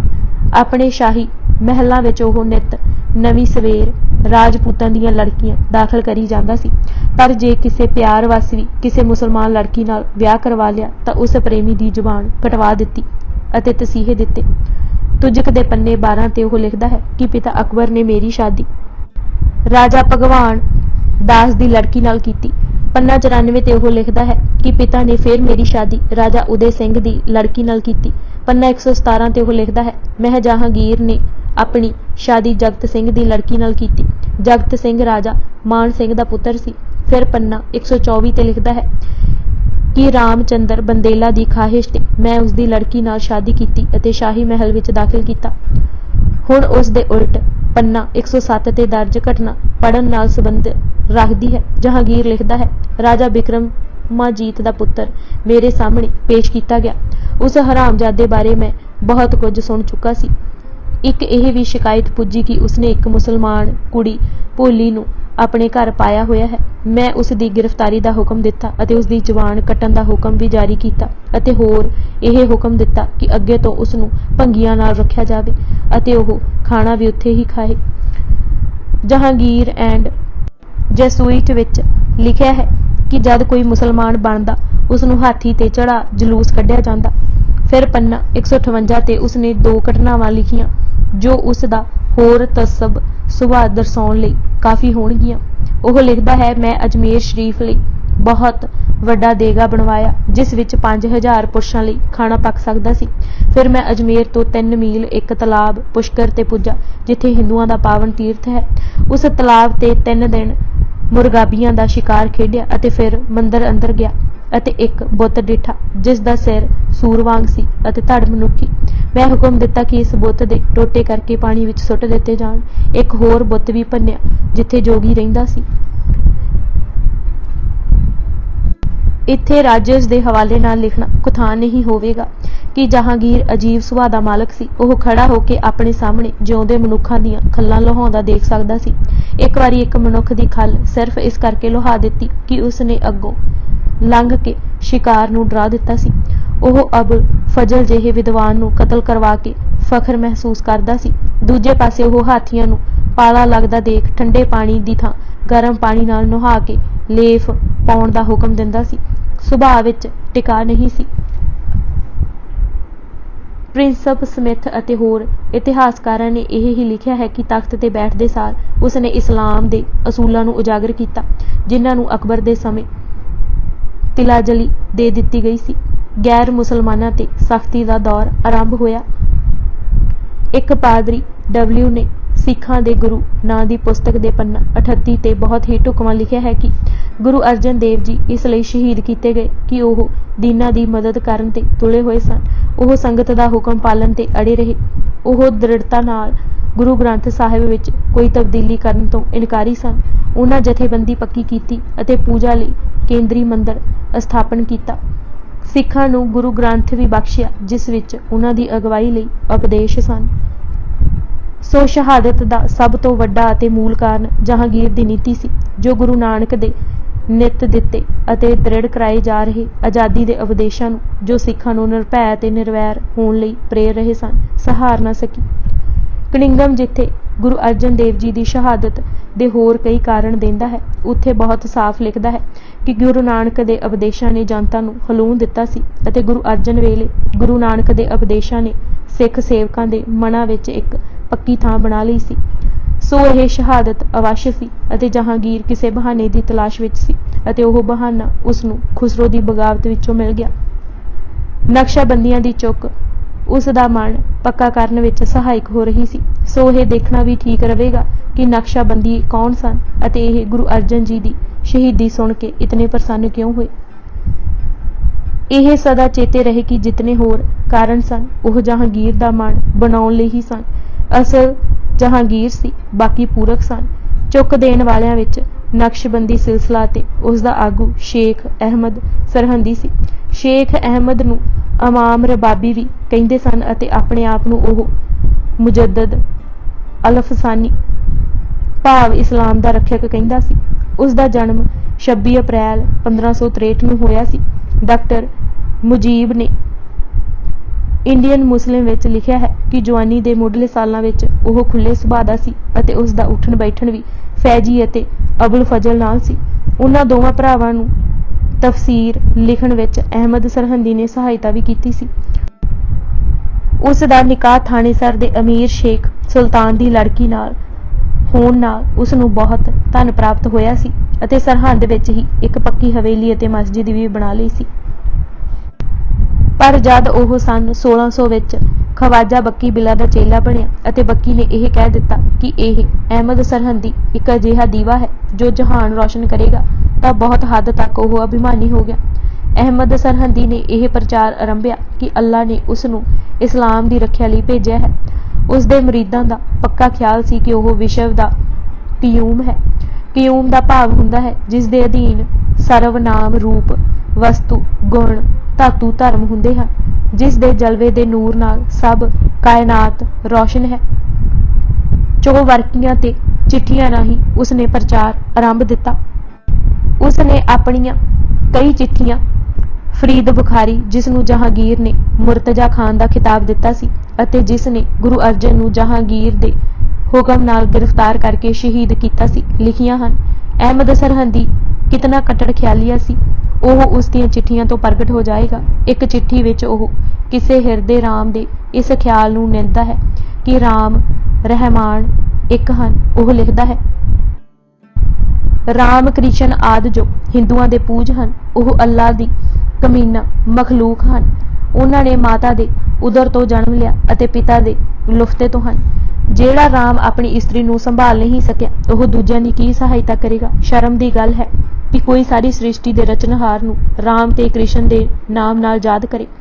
ਇਹ ਇਸ ਤਰ੍ਹਾਂ ਹੈ ਕਿ ਕਿਸੇ ਚੱਕਰਵਰਤੀ ਰਾਜੇ ਨੂੰ ਹਰੀਜਨ ਤੇ ਭੰਗੀ ਕਿਹਾ ਜਾਏ। ਰਾਮ ਤੇ ਰਹਿਮਾਨ ਨੂੰ ਇੱਕ ਸਮਝਣਾ ਮਹਾਮੂਰਖਤਾ ਹੈ। ਹੁਣ ਇਸ ਦੇ ਟਾਕਰੇ ਗੁਰੂ ਅਰਜਨ ਦਾ ਫਰਮਾਨ ਕਹੋ ਨਾਨਕ ਗੁਰ ਖੋਏ ਭਰਮ ਏਕੋ ਅੱਲਾ ਪਾਰ ਬ੍ਰਹਮ ਪੜ੍ਹਿਆ ਅਹਿਮਦ ਸਰਹੰਦੀ ਦੀ ਚੁੱਕ ਤੇ ਟੱਕਰ ਦਾ ਪਤਾ ਲੱਗ ਜਾਏਗਾ। ਇੱਕ ਹੋਰ ਚਿੱਠੀ ਜੋ ਉਸਨੇ ਫਰੀਦ ਨੂੰ ਲਿਖੀ ਵਿੱਚ ਲਿਖਿਆ, ਮੇਰੀ ਇਹੋ ਹੀ ਇੱਛਾ ਹੈ ਕਿ ਖੁਦਾ ਦੁਸ਼ਮਣਾਂ ਤੇ ਪੈਗੰਬਰਾਂ ਦੇ ਵਿਰੋਧੀਆਂ ਨਾਲ ਆਖਰ ਤੱਕ ਟੱਕਰ ਲਈ ਜਾਏ। ਇਹਨਾਂ ਦਾ ਜਿਤਨਾ ਤਿਰਸਕਾਰ ਹੋਵੇ ਥੋੜਾ ਹੈ। ਇਹਨਾਂ ਦਾ ਮਾਣ ਰੋਜ਼ ਤੋੜਨਾ ਅਵੱਸ਼ ਚਾਹੀਦਾ ਹੈ। ਨਿਸ਼ਚੈ ਕਰਕੇ ਜਾਣੋ ਕਿ ਖੁਦਾ ਨੂੰ ਪ੍ਰਸੰਨ ਕਰਨ ਦਾ ਇਸ ਨਾਲੋਂ ਸੁਗਮ ਸਾਧਨ ਹੋਰ ਕੋਈ ਨਹੀਂ। ਇਸਲਾਮ ਦੀ ਇੱਜ਼ਤ ਕੁਫਰ ਤੇ ਕਾਫਰਾਂ ਦੀ ਖਵਾਰੀ ਵਿੱਚ ਹੈ। ਜਿਸ ਨੇ ਅਹਿਲੇ ਨੂੰ ਕੁਫਰ ਨੂੰ ਅਜੀਜ਼ ਰੱਖਿਆ, ਉਸ ਨੇ ਅਹਿਲੇ ਇਸਲਾਮ ਨੂੰ ਖਵਾਰ ਕੀਤਾ। ਇਹਨਾਂ ਨੂੰ ਨੇੜੇ ਵੀ ਲੱਗਣ ਨਹੀਂ ਦੇਣਾ ਚਾਹੀਦਾ। ਕੁੱਤਿਆਂ ਦੀ ਤਰ੍ਹਾਂ ਇਹਨਾਂ ਨੂੰ ਦੂਰ ਕਰਨਾ ਚਾਹੀਦਾ ਹੈ। ਇੱਕ ਹੋਰ ਚਿੱਠੀ ਵਿੱਚ ਮੁਜੱਦਦ ਲਿਖਦਾ ਹੈ, ਇਹਨਾਂ ਝੂਠੇ ਖੁਦਾਵਾਂ ਨੂੰ ਤੋੜਨਾ ਅਤੇ ਮਿੱਟੀ ਵਿੱਚ ਰੁਲਾਉਣ ਦੀ ਹਰ ਕੋਸ਼ਿਸ਼ ਕਰਨੀ ਚਾਹੀਦੀ ਹੈ। ਇਹਨਾਂ ਹਿੰਦੂਆਂ ਲੋਕਾਂ ਦੀ ਬਰਬਾਦੀ ਦੀ हर कोशिश करनी चाहिए है। हिंदुस्तान विच हिंदुआं कोलों जजिया लैना बंद हो गया सी। इस दा कारण यह है कि पातशाह अकबर दे दरबार विच हिंदुआं दी पुछ होण लग पई है। हिंदुस्तान विच गऊ वध नालों उत्तम इस्लामी कर्म ते पुन होर कोई नहीं। मुर्तजा खान जहांगीर दे बहुत ही नेड़े हो गया सी। एक तां उसने खुसरो दी बगावत नूं अगे होके दबाया सी, दूजे पंजाब विच अमन अमान कायम कीता सी। उस ते जहांगीर इतना खुश होया सी कि 1611 ईस्वी नूं सारा पंजाब ही जगीर विच दे दिता सी। मुर्तजा खान नक्शबंदी सी, सिद्धा मुजद्दद दे प्रभाव हेठ सी अते जहांगीर उस कोलों पुछ के तुरदा सी। मुजद्दद ने इस दे दिमाग विच पा दिता सी कि अश शरअ तहतस सैफ, तलवार दे जोर नाल ही केवल सरअ नूं उच्चा मुकाम दिलवाया जा सकदा है।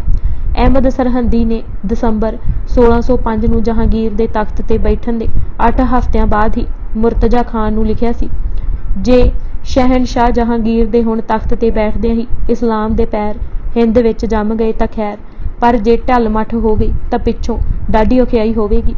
हुण जद कि शाह दी काफरां नाल कोई हमदर्दी नहीं है तां मुसलमानां लई गैर इस्लामी रिवाज विचार ਜਿਹੜੇ प्रचलित हो रहे हैं सहन करना बड़ा औखा है।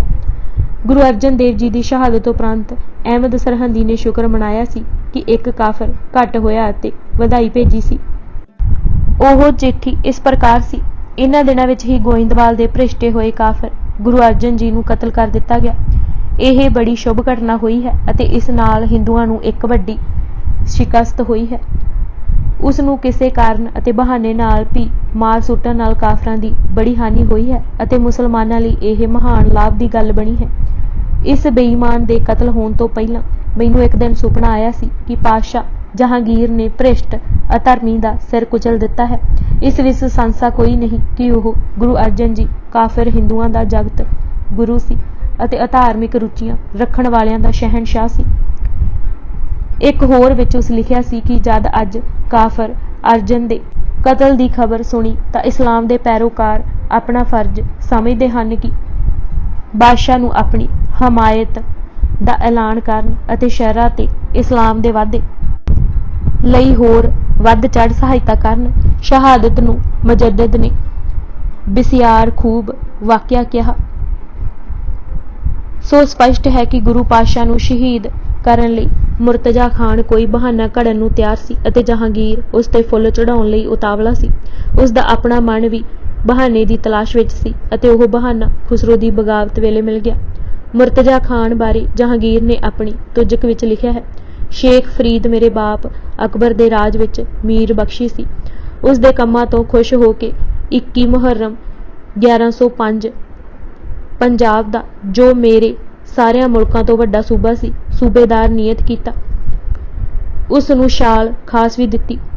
कारनामा जहांगीर विच लिखिया है कि जहांगीर ने मुर्तजा खान नूं खिलत शमशेर मरसी दुआत कलम ते जड़ाऊ अंगूठी देण वेले यह कह के उसका मान वधाया सी कि ओह जहांगीर उस नूं मुर्तजा खान साहिब उल सैफ कलम मानदा है। जहांगीर मुर्तजा खान ते इतना खुश होया सी कि सन 1611 नूं सारा पंजाब ही उस नूं जगीर विच दे दिता सी। फिर उसकी मौत 1617 वेले भी जहांगीर ने बहुत अफसोस कीता सी ते लिखिया, ओह मेरी असल दौलत सी। उसकी मौत की माड़ी खबर नाल भारी सदमा होया। सो सिद्धा भावें कोई संबंध ते प्रभाव मुजद्दद जहांगीर ते नहीं सी, पर मुर्तजा खान उसके कब्जे विच सी जिसने सारा कारा कीता। उंज जहांगीर लिखदा है कि वह आपू इस अहमद सरहंदी तो इतना तंग सी कि उसनूं गिरफ्तार करन दा हुक्म दिता। अहमद सरहंदी अभिमानी भी बहुत सी। एक दिन जद जहांगीर ने मुर्तजा खान नूं धर्म संबंधी रावां देण लई 4 उलमावां दे नां दस्सण लई कहा तां उसनूं जद स्रोत मिली तां अहमद सरहंदी ने आपू ही लिख दिता कि 4 उलमा की करनगे, ओह आपस विच चुंझां पहुंचे ही लड़ांदे रहणगे। चंगा होवे एक ही नियत कीता जाए। उसका इशारा अपने वाल सी। एक चिट्ठी विच जद उसने आप नूं खलीफिਆਂ नालों वड्डा दर्शाया तां रौला पै गया। जहांगीर नूं उस नूं गिरफ्तार भी करना पिया। जहांगीर तुजक दे पन्ना 292 ते लिखदा है, मैनूं दस्सिया गया कि एक शेख जो शेख अहमद दे नां नाल पुकारिया जांदा है ने धोखे ते फरेब दा जाल सरहंद विच विछाया होया है। उसने अपने मुरीद हर शहर ते कस्बे विच भेजे हुए हैं जिन्हां नूं ओह खलीफा कहिंदा है। इसलिए मैं हुक्म दिता कि उसनूं दरबार विच हाज़र कीता जाए अते अदल बिठाया जाए। हुक्म अनुसार ओह अदब बजाउण आया। जो कुछ भी मैं उसनूं पुछया उसदा तसल्ली बख्श उत्तर ओह ना दे सकिया। मैनूं तां बहुत ही हैंकड़बाज अते अपनी ही धुन विच मस्त नज़री पिया। उस लई सब तो चंगी गल मैनूं ਇਹ ਲੱਗੀ कि उसनूं ਸੋਧਣ ਲਈ ਬੰਦੀ ਵਿੱਚ ਪਾਇਆ ਜਾਏ ਤਾਂ ਕਿ ਉਸਦਾ ਭਖਦਾ ਗੁੱਸਾ ਠੰਡਾ ਹੋ ਜਾਏ ਅਤੇ ਦਿਮਾਗੀ ਤਵਾਜ਼ਨ ਕਾਇਮ ਹੋ ਸਕੇ। ਇਸੇ ਮੁਤਾਬਕ ਉਸਨੂੰ ਅਣੀ ਰਾਏ ਦਲਾਨ ਦੇ ਹਵਾਲੇ ਕੀਤਾ ਗਿਆ ਕਿ ਗਵਾਲੀਅਰ ਕੈਦ ਰੱਖੇ। 1 ਸਾਲ ਉਸਨੂੰ ਬੰਦੀ ਵਿੱਚ ਰੱਖਿਆ ਗਿਆ। ਇਹ ਘਟਨਾ ਜਹਾਂਗੀਰ ਦੇ ਤਖਤ ਤੇ ਬੈਠਣ ਤੋਂ 14ਵੇਂ ਸਾਲ ਭਾਵ 1619 ਈਸਵੀ ਦੀ ਹੈ। ਮੁਰਤਜ਼ਾ ਖਾਨ ਨੂੰ ਗੁਜ਼ਰੇ ਵੀ 2 ਸਾਲ ਹੋ ਗਏ ਸਨ। ਜਹਾਂਗੀਰ ਦਾ ਇਸ ਅਰਸੇ ਗੁਰੂ ਹਰਗੋਬਿੰਦ ਜੀ ਨਾਲ ਚੰਗਾ ਮੇਲ ਜੋਲ ਹੋ ਗਿਆ ਸੀ। ਇਹ ਸਰਹੱਦੀ ਹੁਣ ਲੱਲਾ ਬੇਗ ਨੂੰ ਚਿੱਠੀਆਂ ਪਾਉਂਦਾ ਰਿਹਾ। ਇਹ ਹੀ ਲੱਲਾ ਬੇਗ ਨਥਾਣਾ ਮਹਾਰਾਜ ਗੁਰੂ ਹਰਗੋਬਿੰਦ ਜੀ ਉੱਤੇ ਫੌਜਾਂ ਚੜਾ ਕੇ ਲਿਆਇਆ ਸੀ। ਔਰੰਗਜ਼ੇਬ ਤੇ ਇਸ ਦੇ ਪੋਤਰੇ ਨੇ ਬਹੁਤ ਪ੍ਰਭਾਵ ਪਾ ਲਿਆ ਸੀ। ਉਸਦਾ ਪੋਤਰਾ ਔਰੰਗਜ਼ੇਬ ਪਾਸ ਦੱਖਣ ਹੀ ਟੁਰ ਗਿਆ ਸੀ। ਜਿਸ ਜਮਸ਼ੇਦ ਖਾਨ ਨੇ ਗੁਰੂ ਗੋਬਿੰਦ ਸਿੰਘ ਤੇ ਮਾਰੂ ਹੱਲਾ ਕੀਤਾ ਸੀ ਉਹ ਜਰਖਰੀਦ ਜ਼ਰੂਰ ਵਜ਼ੀਰ ਖਾਨ ਸਰਹਿੰਦ ਨਵਾਬ ਦਾ ਸੀ ਪਰ ਮੁਰੀਦ ਇਸੇ ਅਹਿਮਦ ਸਰਹੰਦੀ ਦਾ ਸੀ। ਵਜ਼ੀਰ ਖਾਨ ਵੀ ਅਹਿਮਦ ਦਾ ਉਪਾਸਕ ਸੀ। ਇੱਧਰ ਗੁਰੂ ਅਰਜਨ ਦੇਵ ਜੀ ਦੀ ਸ਼ਹਾਦਤ ਵੇਲੇ ਮੀਆਂ ਮੀਰ ਜੀ ਜੋ ਚਿਸ਼ਤੀ ਸਿਲਸਿਲੇ ਦੇ ਆਗੂ ਸਨ ਬਹੁਤ ਤੜਪੇ ਸਨ। ਪਿੱਛੋਂ ਪੀਰ ਬੁੱਧੂ ਸ਼ਾਹ ਸ਼ੇਖ ਬਦਰ ਉਦ ਦੀਨ ਨੇ ਚਾਰੇ ਬੇਟੇ ਹੀ ਕਲਗੀਧਰ ਦੀ ਆਵਾਜ਼ ਤੇ ਕੁਰਬਾਨ ਕਰਵਾ ਦਿੱਤੇ ਸਨ। ਬਸ ਇਹ ਅੰਤਰ ਹੈ ਕਿ ਨਕਸ਼ਬੰਦੀ ਸਿਲਸਿਲੇ ਤੇ ਚਿਸ਼ਤੀ ਦਾ। ਖੁਸਰੋ ਕਿਹਾ ਕਰਦਾ ਸੀ ਗੁਰੂ ਅਰਜਨ ਦੇਵ ਮੇਰੇ ਮੁਰਸ਼ਦ ਹਨ।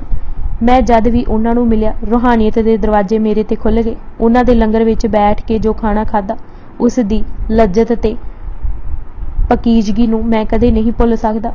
ਉਹਨਾਂ ਗੁਰੂ ਅਰਜਨ ਦੇਵ ਜੀ ਦੀ ਸ਼ਖਸੀਅਤ ਵਿੱਚ ਮਿਕਨਾਤੀਸੀ ਖਿੱਚ ਹੈ। ਖੁਸਰੋ ਜਹਾਂਗੀਰ ਦਾ ਛੋਟਾ ਪੁੱਤਰ ਸੀ। ਸ਼ਹਿਜ਼ਾਦਾ ਖੁਸਰੋ ਰਾਜਾ ਮਾਨ ਸਿੰਘ ਦੀ ਭੈਣ ਦੀ ਕੁੱਖੋਂ ਪੈਦਾ ਹੋਇਆ ਸੀ। ਖੁਸਰੋ ਮਿਰਜ਼ਾ ਅਜੀਜ਼ ਕੋਕਾ ਦੀ ਲੜਕੀ ਨਾਲ ਵਿਆਹਿਆ ਹੋਇਆ ਸੀ। ਸ਼ਕਲ ਦਾ ਬਹੁਤ ਸੋਹਣਾ ਅਤੇ ਆਚਰਨ ਦਾ ਬਹੁਤ ਉੱਚਾ ਸੀ। ਜਾਤੀ ਜ਼ਿੰਦਗੀ ਬੇਦਾਗ ਸੀ। ਇੱਕ ਉਹ ਵੀ ਮੌਕਾ ਆਇਆ ਜਦ ਅਕਬਰ ਨੇ ਰਾਜ ਗੱਦੀ ਖੁਸਰੋ ਨੂੰ ਦੇਣ ਦਾ ਫੈਸਲਾ ਕਰ ਲਿਆ। ਸਲੀਮ ਨੇ ਬਗਾਵਤ ਵੀ ਕੀਤੀ। ਜਦ ਅਕਬਰ ਦੇ ਦੂਜੇ ਪੁੱਤਰ ਦਾਨਿਆਲ ਦਾ ਦੇਹਾਂਤ ਸੰਨ 1604 ਨੂੰ ਹੋ ਗਿਆ ਤਾਂ ਅਕਬਰ ਨੇ ਇਸ ਖੁਸਰੋ ਨੂੰ ਗੱਦੀ ਦੇਣ ਵਾਲੇ ਖਿਆਲ ਨੂੰ ਛੱਡ ਦਿੱਤਾ। ਮਿਰਜ਼ਾ ਅਜੀਜ਼ ਕੋਕਾ ਤੇ ਰਾਜਾ ਮਾਨ ਸਿੰਘ ਚਾਹੁੰਦੇ ਸਨ ਕਿ ਖੁਸਰੋ ਤਖਤ ਤੇ ਬੈਠੇ ਪਰ ਅਕਬਰ ਨੇ ਆਪ ਹੀ ਕਹਿ ਦਿੱਤਾ ਕਿ ਤਖਤ ਸਲੀਮ ਨੂੰ ਦਿੱਤਾ ਜਾਏਗਾ। ਦੋਵੇਂ ਚੁੱਪ ਤਾਂ ਹੋ ਗਏ ਪਰ ਪਰੇਸ਼ਾਨ ਬਹੁਤ ਹੋਏ। ਮਰਨ ਤੋਂ ਕੁਝ ਦਿਨ ਪਹਿਲਾਂ ਅਕਬਰ ਨੇ ਆਪਣੇ ਹੱਥਾਂ ਨਾਲ ਸਲੀਮ ਦੇ ਸਿਰ ਤੇ ਪਗੜੀ ਰੱਖੀ। ਸਲੀਮ ਜਹਾਂਗੀਰ ਦਾ ਨਾਂ ਧਰ ਕੇ ਬਾਦਸ਼ਾਹ ਬਣਿਆ। ਖੁਸਰੋ ਦੇ ਸਬੰਧ ਫਿਰ ਆਪਣੇ ਪਿਤਾ ਨਾਲ ਚੰਗੇ ਨਾ ਹੋ ਸਕੇ। 6 ਹਫ਼ਤੇ ਪਿੱਛੋਂ ਖੁਸਰੋ ਨੇ ਬਗਾਵਤ ਕਰ ਦਿੱਤੀ। ਉਸਨੂੰ ਕੈਦ ਕਰ ਲਿਆ ਗਿਆ ਪਰ 5 ਮਹੀਨਿਆਂ ਪਿੱਛੋਂ 6 ਮਾਰਚ 1606 ਨੂੰ ਖੁਸਰੋ ਨੇ ਆਪਣੇ 350 ਸਵਾਰਾਂ ਨਾਲ ਦਾਦੇ ਅਕਬਰ ਦੀ ਕਬਰ ਤੇ ਫੁੱਲ ਚੜਾਉਣ ਦਾ ਬਹਾਨਾ ਬਣਾਇਆ। ਉੱਥੋਂ ਮਥੁਰਾ ਚਲਾ ਗਿਆ ਅਤੇ ਉੱਥੇ ਹੀ ਹਸਨ ਬੇਗ ਬਦਖਸ਼ੀ ਜੋ ਕਾਬਲ ਤੋਂ ਆਇਆ ਸੀ ਨੇ ਖੁਸਰੋ ਨੂੰ ਬਗਾਵਤ ਲਈ ਚੁੱਕਿਆ ਅਤੇ ਪਿਤਾ ਦਾ ਟਾਕਰਾ ਕਰਨ ਲਈ ਕਿਹਾ। ਇੱਕ ਹੋਰ ਮਦਦ ਕਰਨ ਵਾਲਾ ਅਬਦੁਰ ਰਹੀਮ ਸੀ। ਇਹ ਸਾਰੇ ਪੰਜਾਬ ਵੱਲ ਵਧੇ।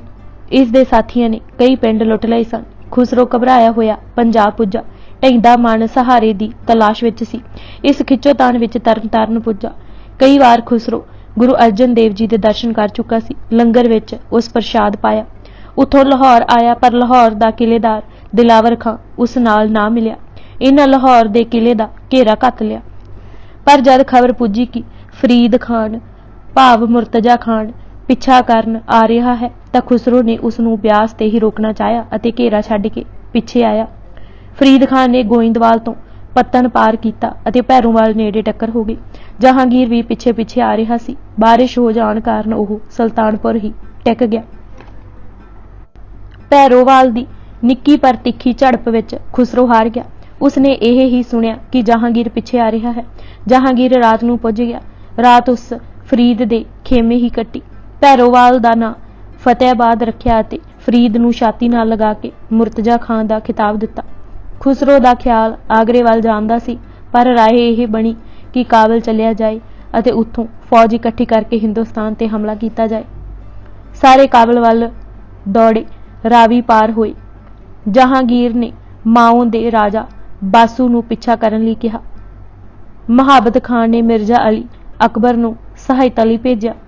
सब पतनां ते बेड़ियां नूं सूचना भेज दित्ती गई। जगीरदारां, राखियां ते चौधरीआं नूं खबरदार कर दित्ता गया। सोधरे तो चनाब रात वेले पार कीता। रौला पैण ते मलाहां चौधरीआं नूं दस्सिया अते उस खुसरो नूं पछाण लिया। अबुल कासिम अते हलाल खान खवाजा सरा ने लाहौर खबर भेज दित्ती कि खुसरो पकड़िया गया है। जहांगीर उस समय कामरान बाग उतरिया होया सी। यह घटना 29 अप्रैल 1606 ईस्वी दी है। यासा दी धारा अनुसार शहजादे दे हत्थ बन के गुस्से नाल लाल होए बादशाह दे खब्बे पासे खड़ा किया गया। हसन बेग नूं खुसरो दे सज्जे पासे अते अब्दुल रहीम नूं बेड़ियां भी पा दित्तियां गईयां। हसन बेग बैल दी खल विच मड़ के ते अब्दुल रहीम नूं गधे दी खल विच लपेट के खोते ते पुट्ठा बिठाल शहर विच घुमाया गया। अब्दुल रहीम रात भर ही जिंदा रहा ते हसन बेग 4 पहरां पिछों दम तोड़ गया। जिन्हां बगावत विच हिस्सा लिया सी उन्हां नूं कामरान बाग लागे दोहां पासे सूलियां गड्ड के लटका दिता गया। खुसरो नूं इन्हां सूलियां विचकार लंघाया गया। खुसरो नूं अन्ना जरूर किया गया सी पर पूरी तरह नहीं। कोई कौड़ा रस अखां विच पाया गया सी। विलियम फिंच दा यह मत है कि शीशा पिघला के पा दिता गया सी। कई कहते हैं कि पट्टी बन के मोहर बंद किया गया सी। पिछों खोल दिती सी अते यह देखण लग पिया सी। इस नूं रिहा किया गया पर फिर कैद पा लिया गया। खुर्रम भाव शाहजहां दी रियासत विच रखिया गया अते उसने खुसरो नूं कतल कर दिता। खुसरो दी बगावत दा जहांगीर नूं बहाना मिल गया कि वह गुरु अर्जन देव जी नूं शहीद कर सके। गुरु जी दे विरोधी दोखियां ने भी इस मौके तो लाभ उठा के जहांगीर दे कंन भरे। मुर्तजा खान तां अगे ही जहांगीर नूं गलत इतलाहां दे चुका सी। यह भी जहांगीर दे कन्नी पाया गया कि गुरु अर्जन देव जी ने खुसरो नूं आशीर्वाद दित्ती है, तिलक लगाया है अते सहायता दित्ती है। जहांगीर जिस दा मन तां अगे ही गुरु जी नूं शहीद करन जां मुहम्मदी उम्मत विच लिआउण दा बणिया होया सी, ने मुर्तजा खान नूं हुकम दिता कि गुरु जी दा घर घाट जब्त किया जाए अते उन्हां नूं तसीहे दे के शहीद किया जाए। तुजक दे शब्द हन कि इन्हां दिनां विच खुसरो उस राह तो लंघिया। इस पुरुष भाव गुरु अर्जन जी ने इरादा किया कि उस नूं मिले। उस पड़ाਅ ते जिथे उसका ठिकाना सी खुसरो दा उतारा होया। आके उस नूं देखिया ते मिलिया। कई गल्लां कीतियां अते कई मामले पहुंचाए अते उसदे मत्थे ते अपनी उंगल नाल केसर दा, जिस नूं हिंदू तिलका आखदे अते शगन समझदे हन, लगाया। जद यह खबर मेरे कन्नां तक पुजी मैं उस झूठ नूं चंगी तरह जानदा सां। मैं हुक्म दिता कि उस नूं हाजिर करन। उसदे घर-बार अते पुत्रां नूं मुर्तजा खान ने बख्श दिता। उसदे माल जायदाद नूं जब्त करके मैं हुक्म दिता कि शाही कानून अनुसार उस नूं कतल दी करड़ी सज़ा दित्ती जाए। इतिहास दी कसवट्टी ते परखिया जाए कि यह तिलक लगाउण वाली गल, मदद करन वाली ऊज अते गुरु जी दी उस नूं जाके मिलण वाली वार्ता टिक नहीं सकेगी। यह तां हो सकदा है कि ओह मिलन आया होवे अते लंगर छक गया होवे, पर गुरु जी दा मिलन जाना तां बिल्कुल वधा के लिखी गल है। फिर कई बादशाह राजे गुरु दे चरनां नूं आउंदे रहे हन। कदे गुरु साहिबान ने हिंदू रीति अनुसार तिलक नहीं लगाया। सिख घर दे खिलाफ तां शिकायतां ही यह हुंदियां सन कि हिंदू रीति छड्ड रिहा है। गुरु शगन जां अपशगन भी कदे मंनदे नहीं सन। यह होर जरूरी नुकता है कि जहांगीर खुसरो दे पिछे पिछे लाहौर आ रहा है। राह विच जिथे कोई दसदा है जां पता लगदा है उस मुताबिक खुसरो दी मदद करन वालियां नूं सजावां अते खुसरो नाल ना वरतन वालियां नूं इनाम अकराम देई जांदा है। वह करनाल 2 अप्रैल 1606 ईस्वी नूं पुज्जा। उस तरीक हेठां जहांगीर आप लिखदा है कि शेख निजाम थानेसरी, जो अपने समय दा मशहूर दंभी है, खुसरो नूं मिलिया सी।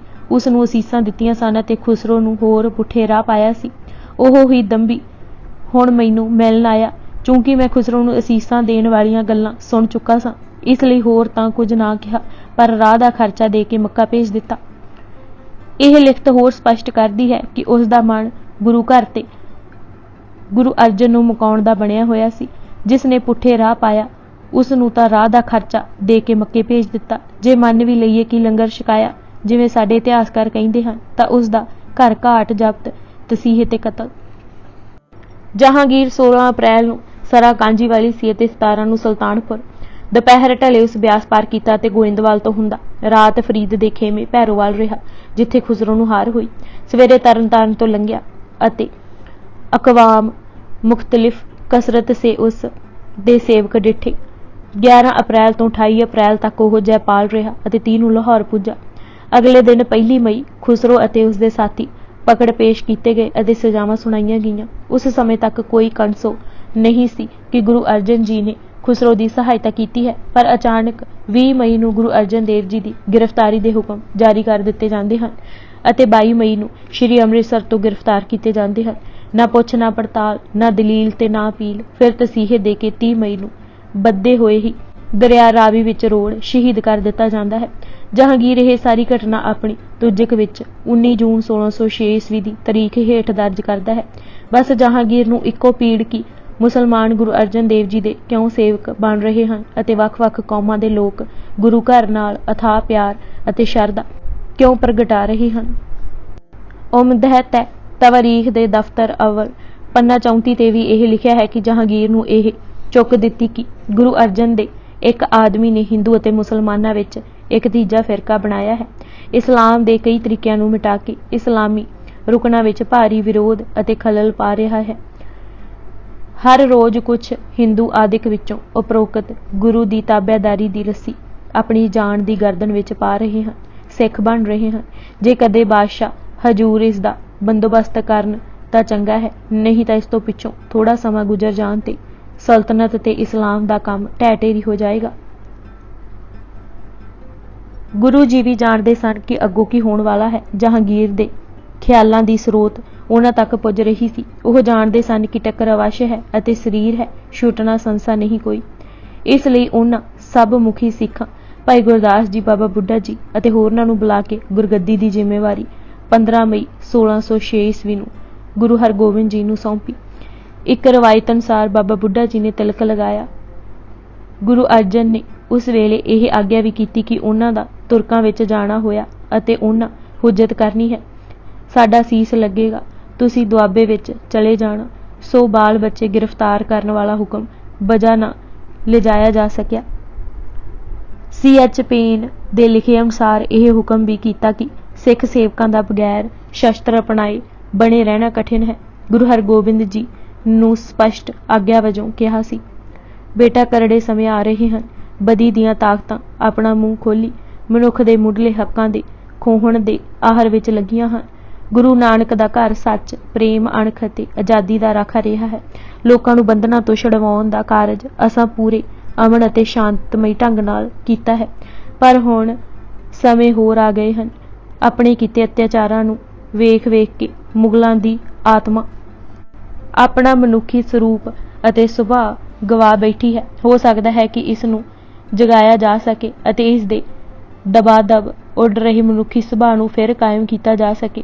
ਇਹਨਾਂ ਮੁਗਲਾਂ ਦੀ ਆਤਮਾ ਪਸ਼ੂ ਵਾਂਗਰ ਹੋ ਗਈ ਹੈ, ਸ਼ਾਇਦ ਅਜੇ ਵੀ ਇਨਸਾਨੀ ਜਾਮੇ ਵਿੱਚ ਆ ਸਕੇ।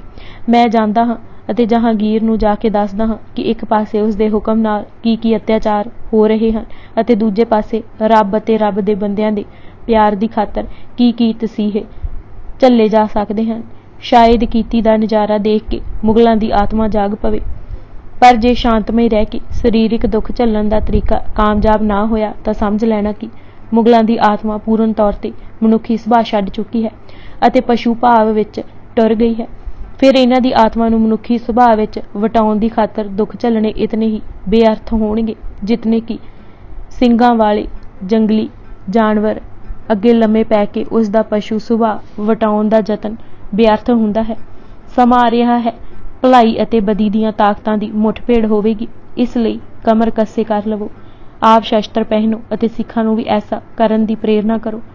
ਜ਼ਾਲਮਾਂ ਨਾਲ ਡਟ ਕੇ ਜੂਝੋ ਅਤੇ ਤਦ ਤੱਕ ਡਟੇ ਰਹਿਣਾ ਜਦ ਤੱਕ ਇਹ ਸੁਧਾਰ ਨਾ ਆ ਜਾਣ ਜਾਂ ਨਾ ਮੁੱਕ ਜਾਣ। ਸਮਕਾਲੀ ਢਾਡੀਆਂ ਨੱਥਾ ਮੱਲ ਅਤੇ ਅਬਦੁਲ ਨੇ ਜੋ ਤਖਤ ਨਸ਼ੀਨੀ ਦੀ ਵਾਰ ਗਾਈ ਹੈ, ਉਹ ਵੀ ਇਸੇ ਗੱਲ ਦਾ ਸੰਕੇਤ ਕਰਦੀ ਹੈ। ਵਾਰ ਦੀ ਪੌੜੀ ਸੀ, 2 ਤਲਵਾਰੀਂ ਬੱਧੀਆਂ, ਇੱਕ ਮੀਰੀ ਦੀ, ਇੱਕ ਪੀਰੀ ਦੀ, ਇੱਕ ਅਜ਼ਮਤ ਦੀ, ਇੱਕ ਰਾਜ ਦੀ, ਇੱਕ ਰਾਖੀ ਕਰੇ ਵਜ਼ੀਰੀ ਦੀ। हिम्मत बाहां कोटगढ़ दरवाजा बल्ख बखीर जी, नाल सिपाही नील नाल मार दुष्टां करे तगीर जी, पग तेरी की जहांगीर दी। माता गंगा जी नूं भी उचेचा संबोधन करके कहा, यह देही सदा नहीं रहनी, इसलिए कोई भी सूझवान इस नाल प्यार नहीं कर सकता। जो उपजिया है उस बिरनस जाना है, देही नाल प्रीत करनी भुल है।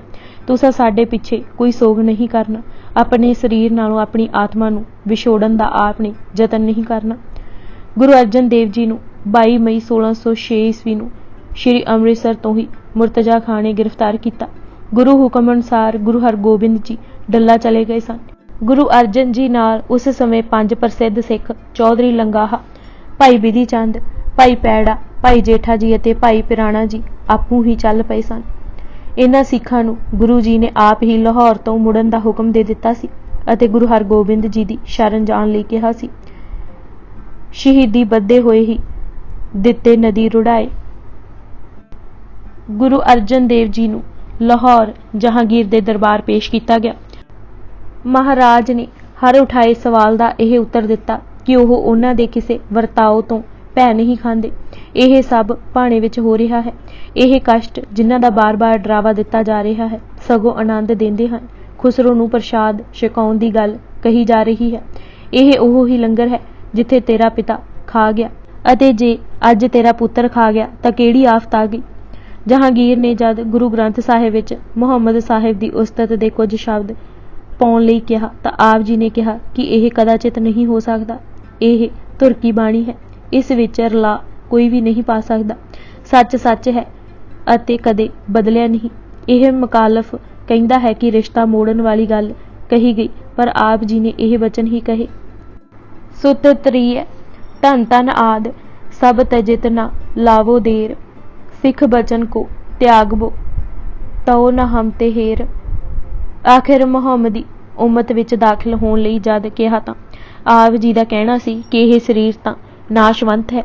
साडा मूल मंत्र सच दा प्रकाश करना है अते झूठ दा नाश करना, अते जे इसे मनोरथ नूं पूरा करदिआं यह खाकी शरीर जांदा है तां असीं चंगे भाग समझांगे। जुर्माने दी गल मोहसन फानी ने किधरों बाहरों सुन के ही लिख दिती है। प्रतीत यह हुंदा है कि बाहर अदल दा ढंडोरा देण वाला जहांगीर ने यह फैलाया होवेगा कि गुरु ने बगावत विच हिस्सा लिया सी अते इसलिए जुर्माना किया गया। जुर्माना उन्हां तारिया नहीं सो शहीद किए गए। मोहसन फानी दे शब्द हैं, गुरु अर्जन ने बादशाह दे पुत्र खुसरो नूं जिसने बाप विरुद्ध बगावत की सी आशीर्वाद दिती। जद खुसरो पकड़िया गया तां बादशाह जहांगीर ने गुरु अर्जन जी नूं सजा दिती अते भारी जुर्माना किया। गुरु जी ने वह जुर्माना ना भरिया, उस कारण गुरु जी नूं लाहौर कैद किया गया जिथे गर्मी ते तसीहे कारण वह शहीद होए। एक होर गल यह भुलेखा तुजक दे उस अगले पैरे तो लगदा है जो गुरु जी नूं शहीद करन दे हुक्म बाद लिखिया गया। यह जुर्माना अंबा नामी एक होर शख्स ते कीता गया सी जिस दे एक साथी राजू नूं फांसी दिती गई। यह अंबा कोई प्रसिद्ध व्यक्ति नहीं सी पर बादशाह दा उन्हां दोवां दी सजा संबंधी हुक्म। गुरु अर्जन देव जी की शहीदी दे नाल ही इक्को फिरके विच लिखण नाल भुलेखा पिया अते मोहसन फानी उसे भुलेखे विच यह सब कुछ लिख गया। फिर अंबा नूं जुर्माना 2 लाख ही होया सी अते जहांगीर ने 1,25,000 दी वसूली का भी जिक्र किया है। मोहसन फानी की लिखत नूं लैके सर जादूनाथ सरकार ने बहुत गलत सिੱਟੇ कढ़े। उन्हां दा यह लिखना कि गुरु अर्जन साहिब नूं यह रवायती सजा राजसी अपराधां कारण मिली अते गुरु अर्जन जी की शहादत कोई वखरी जां असाधारण गल नहीं सी, क्योंकि उन्हां दिनां विच जुर्माना जां मालिया ना धारन वालियां नूं इहो जिहियां सजावां दित्तियां ही जांदियां सन। जादूनाथ जो अपने तवरीखी सिੱਟੇ सदा समकाली सोमिया तो कढ़दा है, इत्थे बहुत वड्डी चूक खा गया। जे गुरु अर्जन देव जी नूं जुर्माना होया हुंदा तां जहांगीर जरूर जिक्र करदा। जे ओह अंबा ते कीते जुर्माने का वर्णन कर सकदा है तां इत्थे भी ओह करदा। जादूनाथ सरकार दा ऐसा लिखना इतिहास नाल बेइंसाफी अते सच सूझ तो परे हटन वाली गल है। इंदू भूषण बैनर्जी ने ठीक लिखा है कि ऐसा सिੱਟਾ कढ़ना मत दा पतितपुणा है। बैनर्जी लिखदा है, मेरी नज़र विच गुरु अर्जन देव जी नूं मामला तारन की समर्था जां जान बुझ के ना तारन करके शहीद किए जाण नूं उस वेले रिवाज अनुसार ठीक समझना अते होर सारे कारणां वल ध्यान ना देना जो शहादत कराउण विच सहायक होए, सच नूं झूठ बना के पेश करन समान है। सो किसी भी इतिहासकार नूं खिमा नहीं किया जा सकता। जहांगीर नूं सच्चा पातशाह, गद्दी, तख्त अते संगत दे शब्दां विचों बगावत दी बू आ रही सी। पहिलां बाहर जेठ हाड़ दी तपी रेत विच बिठला तसीहे दिते गए, दुख सहारदे रहे, पर मुख तो यह ही उचारदे रहे, एका निरभौ बात सुनी, सो सुखिया सो सदा सुहेला, जो गुर मिल गाए गुनी। ਇਹ ਸਾਕਾ ਹੁੰਦਾ ਸੁਣ ਮੀਆਂ ਮੀਰ ਜੀ ਭੱਜੇ। ਜਹਾਂਗੀਰ ਨੂੰ ਕਿਹਾ, ਪਰ ਉਸ ਅੱਖਾਂ ਤੇ ਤੁਅੱਸਬ ਦੀ ਪੱਟੀ ਬੰਨੀ ਹੋਈ ਸੀ। ਗੁਰੂ ਅਰਜਨ ਜੀ ਨੂੰ ਫਿਰ ਉਬਲਦੇ ਪਾਣੀ ਵਿੱਚ ਦੇਗ ਵਿੱਚ ਬਿਠਾਇਆ, ਪਰ ਆਪ ਜੀ ਉਸੇ ਤਰ੍ਹਾਂ ਹੀ ਅਡੋਲ ਰਹੇ। ਤਨ ਪੀਰਾਂ ਤੇ ਡਿੱਗੀ ਨਾ ਸੋਈ, ਮੇਰ ਹਿਲਾਏ ਨਾ ਜਿਮ ਨਰ ਕੋਈ। ਮੀਆਂ ਮੀਰ ਜੀ ਉੱਥੇ ਪੁੱਜੇ ਜਿੱਥੇ ਗੁਰੂ ਜੀ ਨੂੰ ਤਸੀਹੇ ਦਿੱਤੇ ਜਾ ਰਹੇ ਸਨ। ਦਿੱਲੀ ਅਤੇ ਲਾਹੌਰ ਦੀ ਇੱਟ ਨਾਲ ਇੱਟ ਵਜਾਉਣ ਦਾ ਇਸ਼ਾਰਾ ਕੀਤਾ। ਗੁਰੂ ਜੀ ਨੇ ਉਸੇ ਠਰਮੇ ਵਿੱਚ ਕਿਹਾ, ਕੀ ਹੋਇਆ ਜੇ ਤਨ ਤਪ ਰਿਹਾ ਹੈ? ਸਾਈਂ ਦੇ ਪਿਆਰਿਆਂ ਨੂੰ ਭਾਣੇ ਵਿੱਚ ਹੀ ਰਸ ਮੰਨਣਾ ਚਾਹੀਦਾ ਹੈ। ਦੁੱਖ ਰਤਾ ਵੀ ਨਹੀਂ ਹੈ। ਸਰੀਰ ਤੇ ਸੰਸਾਰ ਝੂਠ ਹੈ, ਆਤਮਾ ਨਿਰਲੇਪ ਹੈ। ਆਤਮਾ ਸਦਾ ਅਸੰਗ ਹੈ, ਤਨ ਮਿਥਿਆ ਪਰਪੰਚ। ਇਹ ਕਸ਼ਟ ਇਸ ਲਈ ਸਹਾਰ ਰਹੇ ਹਾਂ, ਵਾਹਿਗੁਰੂ ਦੇ ਸੱਚੇ ਨਾਮ ਦੇ ਪ੍ਰਚਾਰ ਕਰਨ ਵਾਲਿਆਂ ਲਈ ਆਦਰਸ਼ ਬਣ ਜਾਏ। ਜਦ ਕਦੇ ਕਿਸੇ ਤੇ ਕਸ਼ਟ ਆਵੇ ਤਾਂ ਭਾਣਾ ਮਿੱਠਾ ਕਰਕੇ ਮੰਨੇ, ਵਾਹਿਗੁਰੂ ਨੂੰ ਬੁਰਾ ਭਲਾ ਨਾ ਆਖਣ, ਡੋਲ ਨਾ ਜਾਣ।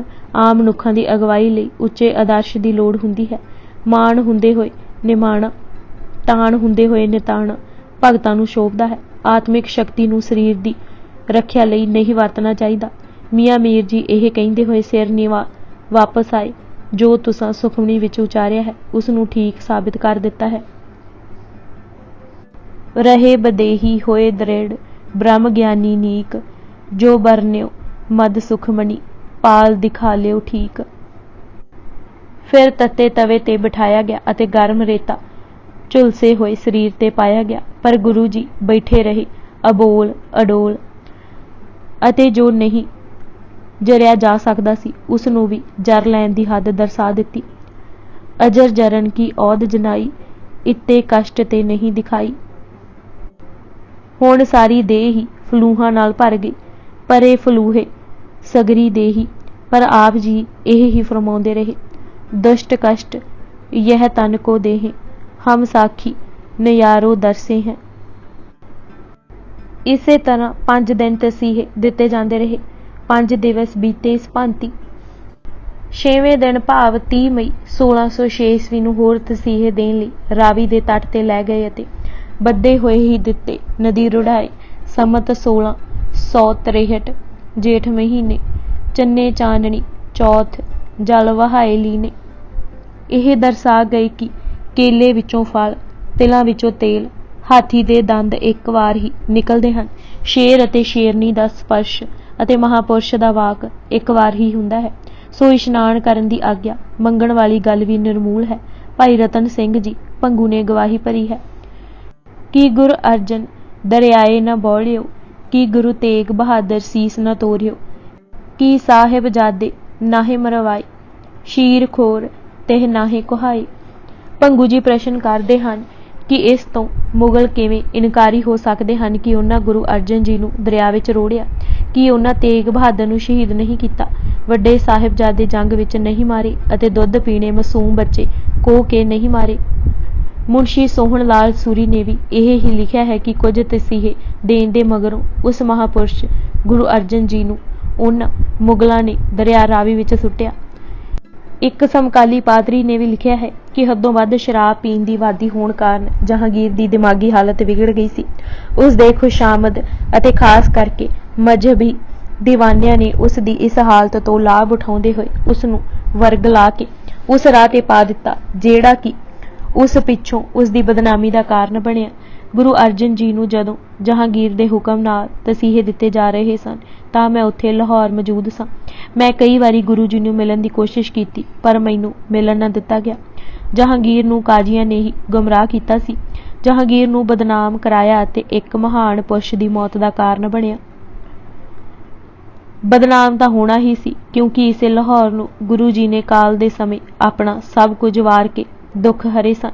अज लाहौर निवासी खड़े सन पर तरा तरा कर रहे सन।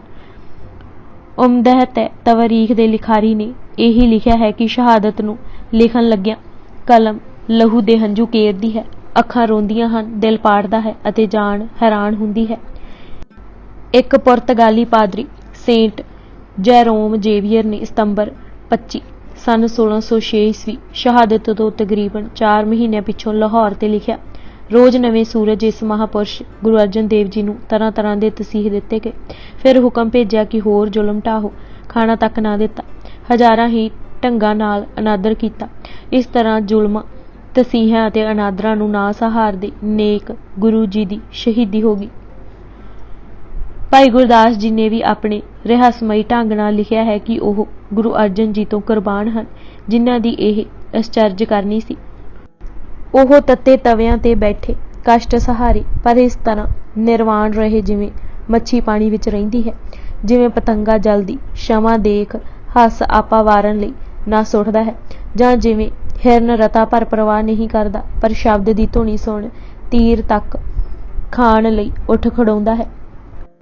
शब्द दी रखिया करदे गुरु कुरबान हो गए। अकाल चलाने तो पहली रात बड़ी ही कष्ट भरी सी, पर ओह रात भी गुरु जी भंवर वांग वाहिगुरु दे चरण कमलों विच जुड़े रह के सुखां दे डब्बे विच ही बीती। अंतिम सवासां तक गुरु पंजवें बबीहे दी तरह पुकार के अपने आदर्श दा ढंडोरा दिंदे रहे। ऐसे गुरु तो क्यों ना कुरबान होया जाए। शहीद की जो मौत है, मौत की हयात है। किसे बहुत सोहना लिखा है कि शहीद की जो मौत है वह कौम की हयात है। हयात तो हयात है, मौत भी हयात है।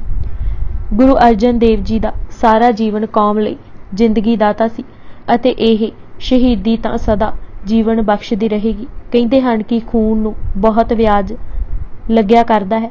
शहीद दी मौत कदी अजाही नहीं जाती। इस शहादत ने सिख इतिहास ते अमिट छाप छड्डी है।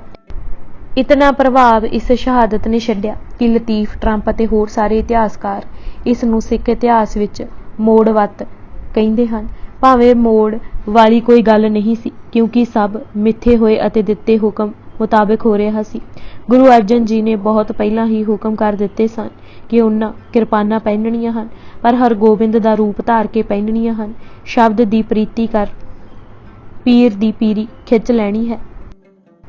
सिर्फ हुण इतना कहा जा सकता है कि गुरबाणी युग दे नाल हुण कुरबानी युग शुरू हो गया सी। डॉक्टर गोकल चंद नारंग ने ठीक लिखा है कि सिखां उते तसीहां दा कांड गुरु अर्जन जी दी शहीदी नाल ही शुरू होया।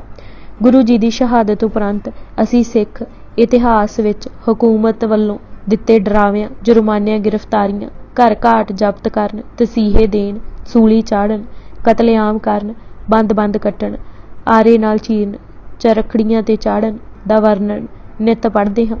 जज्बा इतना भर दिता गया सी कि सिख हस हस ते सीहे चलदे पर सिक्खी नूं आंच ना आउण दिंदे। गुरु अर्जन जी दे पावन खून दियां बूंदां जो लाहौर दे रेतले थलां विच रावी किनारे डिगियां सन। सिक्खी दा सिरड़ी बूटा उसे दी उपज है। पहला मरण कबूल जीवन की शाडास सिक्खी विच दाखल होण लई पहला कदम बन गया। सैकड़े नहीं ਲੱਖਾਂ ਛਲਾਂਗਾ ਮਾਰ ਇਸ ਸਿੱਖੀ ਦੇ ਦਾਇਰੇ ਵਿੱਚ ਦਾਖਲ ਹੁੰਦੇ ਰਹੇ। ਇਹ ਕਰਾਮਾਤ ਗੁਰੂ ਅਰਜਨ ਦੇਵ ਜੀ ਦੀ ਸ਼ਹਾਦਤ ਹੈ। ਪਰਜਾ ਦਾ ਰੰਗ ਹੀ ਬਦਲ ਗਿਆ। ਇਸ ਸ਼ਹਾਦਤ ਨੇ ਕੌਮ ਵਿੱਚ ਭਾਣਾ ਮਿੱਠਾ ਮੰਨਣ ਦਾ ਜਜ਼ਬਾ ਇਤਨਾ ਭਰਿਆ ਕਿ ਕਦੇ ਸਿੱਖ ਨੇ ਤਸੀਹੇ ਝੱਲਦੇ ਸ਼ਿਕਵੇ ਸ਼ਿਕਾਇਤਾਂ ਜਾਂ ਉਲਾਮੇ ਨਾ ਦਿੱਤੇ। ਆਪ ਜੀ ਦੇ ਪੂਰਨੇ ਸਨ ਕਿ ਜੋ ਕੁਝ ਆਵੇ ਸਹੋ ਸਹਾਰੋ ਕਸ਼ਟ ਝੱਲੋ ਪਰ ਆਦਰਸ਼ ਦਾ ਪੱਲਾ ਨਾ ਛੱਡੋ। बेअणखे जीवन नालों अणख भरी मौत नूं तरजीह दिओ। सच पहली बार जथेबंद होना शुरू होया अते सच ते खड़ी संगत अते फिर पंथ ने बुराइयां दा टाकरा कीता। कमजोरां नूं लताड़िया जांदा देख के सिखां दे जज्बे जाग पैंदे सन अते सिख निआसरियां नूं आसरा अते निथावियां नूं थां देण लई बल दी अग विच भी कुद पैंदे सन। जिस वेले गुरु अर्जन जी दी शहीदी दी याद पक्किया करन लई लाहौर रावी किनारे किले सामणे देहूरा साहिब भाव डेरा साहिब उसारिया गया तां किसे विद्वान ने उस थां गुरु महाराज दी ही उचारी हुई बाणी सोरठ राग दा शब्द लिखिया जो गुरु महाराज दी दित्ती कुर्बानी उन्हां दे इस्तकलाल दी ਦਾਸਤਾਨ ਤਾਂ ਦੱਸਦਾ ਹੀ ਹੈ, ਪਰ ਨਾਲ ਇਹ ਵੀ ਦਰਸਾ ਰਿਹਾ ਹੈ ਕਿ ਇਸੇ ਸ਼ਹਾਦਤ ਦਾ ਸਦਕਾ ਗੁਰੂ ਨਾਨਕ ਦੇ ਉਪਦੇਸ਼ਾਂ ਦਾ ਝੰਡਾ ਸਾਰੇ ਸੰਸਾਰ ਤੇ ਝੁੱਲਿਆ ਅਤੇ ਗੁਰੂ ਨਾਨਕ ਦੀ ਵਡਿਆਈ ਜੋ ਕਿਹਾ ਉਹ ਕਰ ਦਿਖਾਇਆ, ਸਾਰੇ ਜਗਤ ਪ੍ਰਗਟ ਹੋਈ। ਸੁਣ ਅਰਦਾਸ ਸੁਆਮੀ ਮੇਰੇ, ਸਰਬ ਕਲਾ ਬਣ ਆਈ, ਪ੍ਰਗਟ ਭਈ ਸਗਲੇ ਜੁਗੰਤਰ, ਗੁਰੂ ਨਾਨਕ ਕੀ ਵਡਿਆਈ। ਅੱਜ ਅਸੀਂ ਪ੍ਰਤੱਖ ਹਰ ਜੀਵਨੀ ਗੁਰੂ ਅਰਜਨ ਦੇਵ ਜੀ ਕਿਤਾਬ ਦੇ 195 ਪੰਨੇ ਪੜ੍ਹ ਚੁੱਕੇ ਹਾਂ। ਅਖੀਰਲਾ ਭਾਗ ਅਸੀਂ ਅਗਲੇ ਭਾਗ ਵਿੱਚ ਪੜ੍ਹਾਂਗੇ। ਵਾਹਿਗੁਰੂ ਜੀ ਕਾ ਖਾਲਸਾ, ਵਾਹਿਗੁਰੂ ਜੀ ਕੀ ਫਤਿਹ।